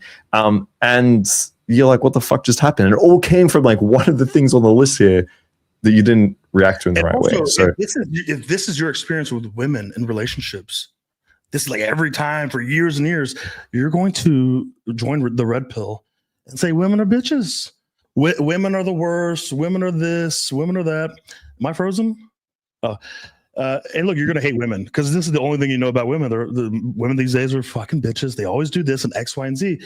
And like, yes, obviously you want to screen. There are better women. Like there are good women. There are bad women. There's women in between. I would say most women are just like in between. Okay, and there's like extremes, like extremely amazing, extremely toxic. But most women are in the middle, and it comes down to you and your behavior. Your skill set, your understanding of women, that comes down to you. You have to take full responsibility. That's why I don't really like a lot of the red pill shit, because it like strips responsibility from you to like improve so you get to the point where you just pick the girl that you want. And you can kind of like, I don't say raise her, but it's kind of like raising her a little bit. You know, you can develop a relationship on your terms that's healthy. And she's going to behave completely different. Like my girl is going to behave, and your girl is going to behave completely different if they were with another guy.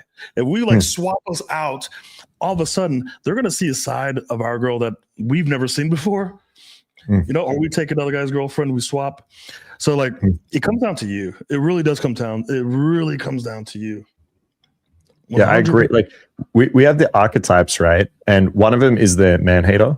And it's the girl that got cheated on a guy once, or ex was toxic, or something about how.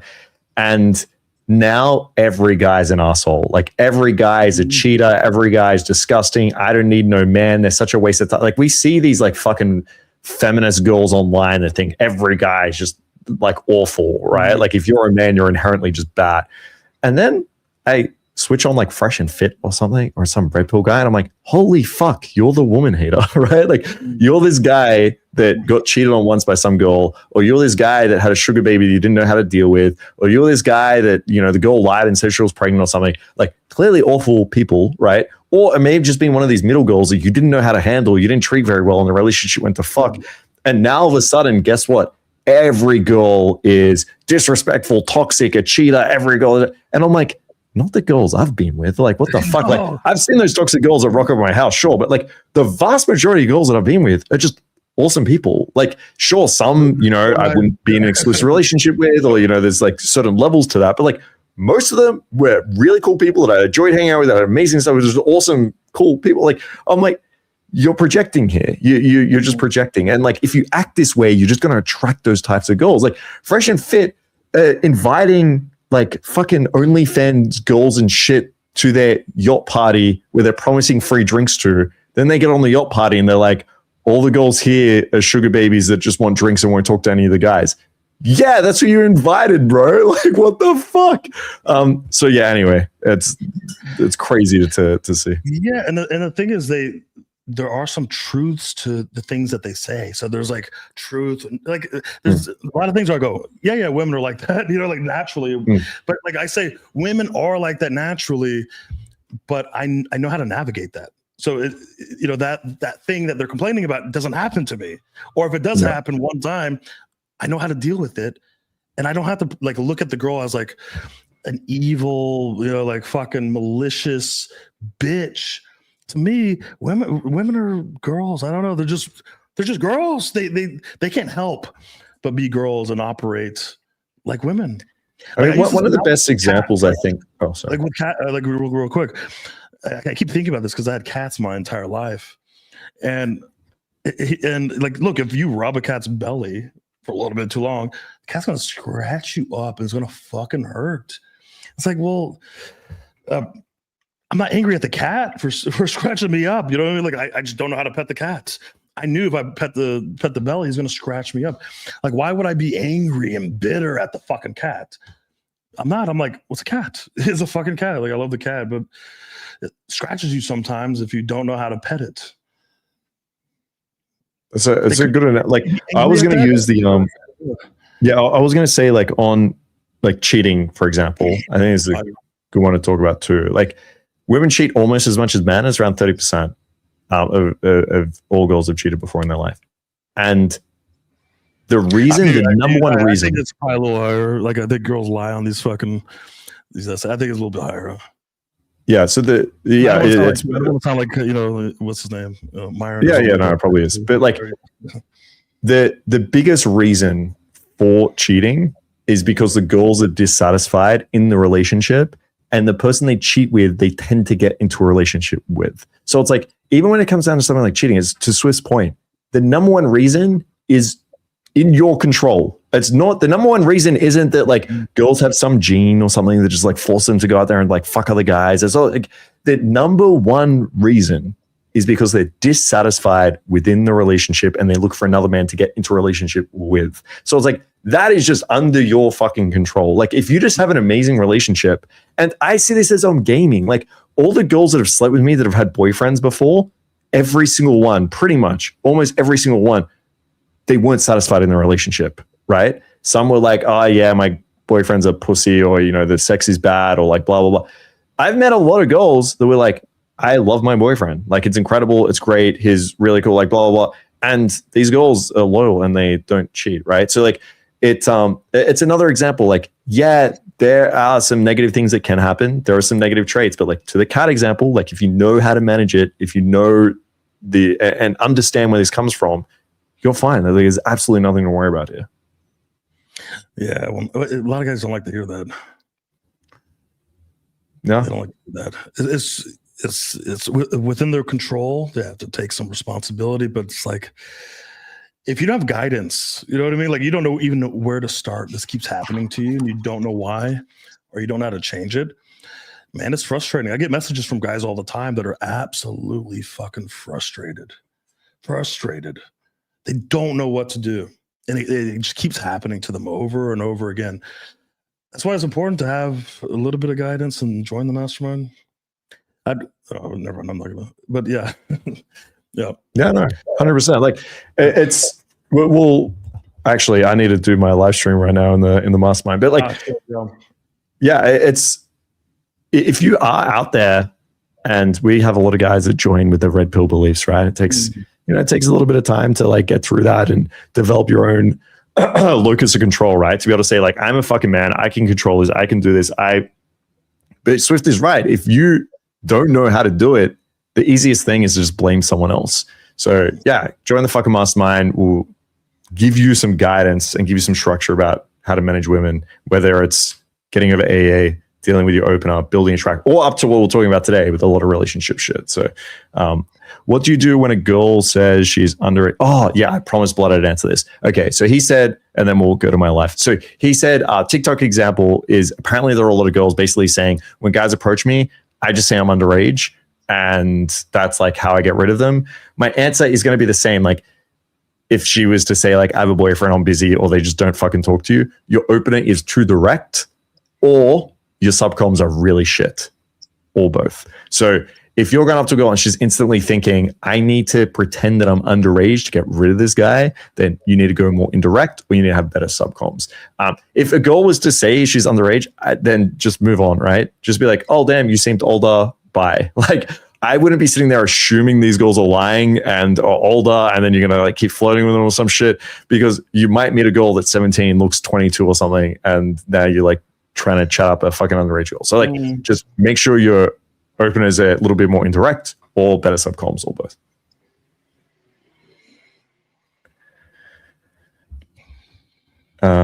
Alrighty. We'll leave the link there. And if you have a tier list that you want us to do for next time, let us know. Someone already suggested the texting one, so you can drop your texting openers in the comments. Maybe that can be our next one. Otherwise, yeah, we'll see you guys next week. David is tired. I had a rough night last night, but I'm actually not that tired. I'm a little bit puffy and bloated today. That's it. But I'm good. I'm not tired. I'm good. Crazy. All right. We'll catch you guys next week. Take care. See you.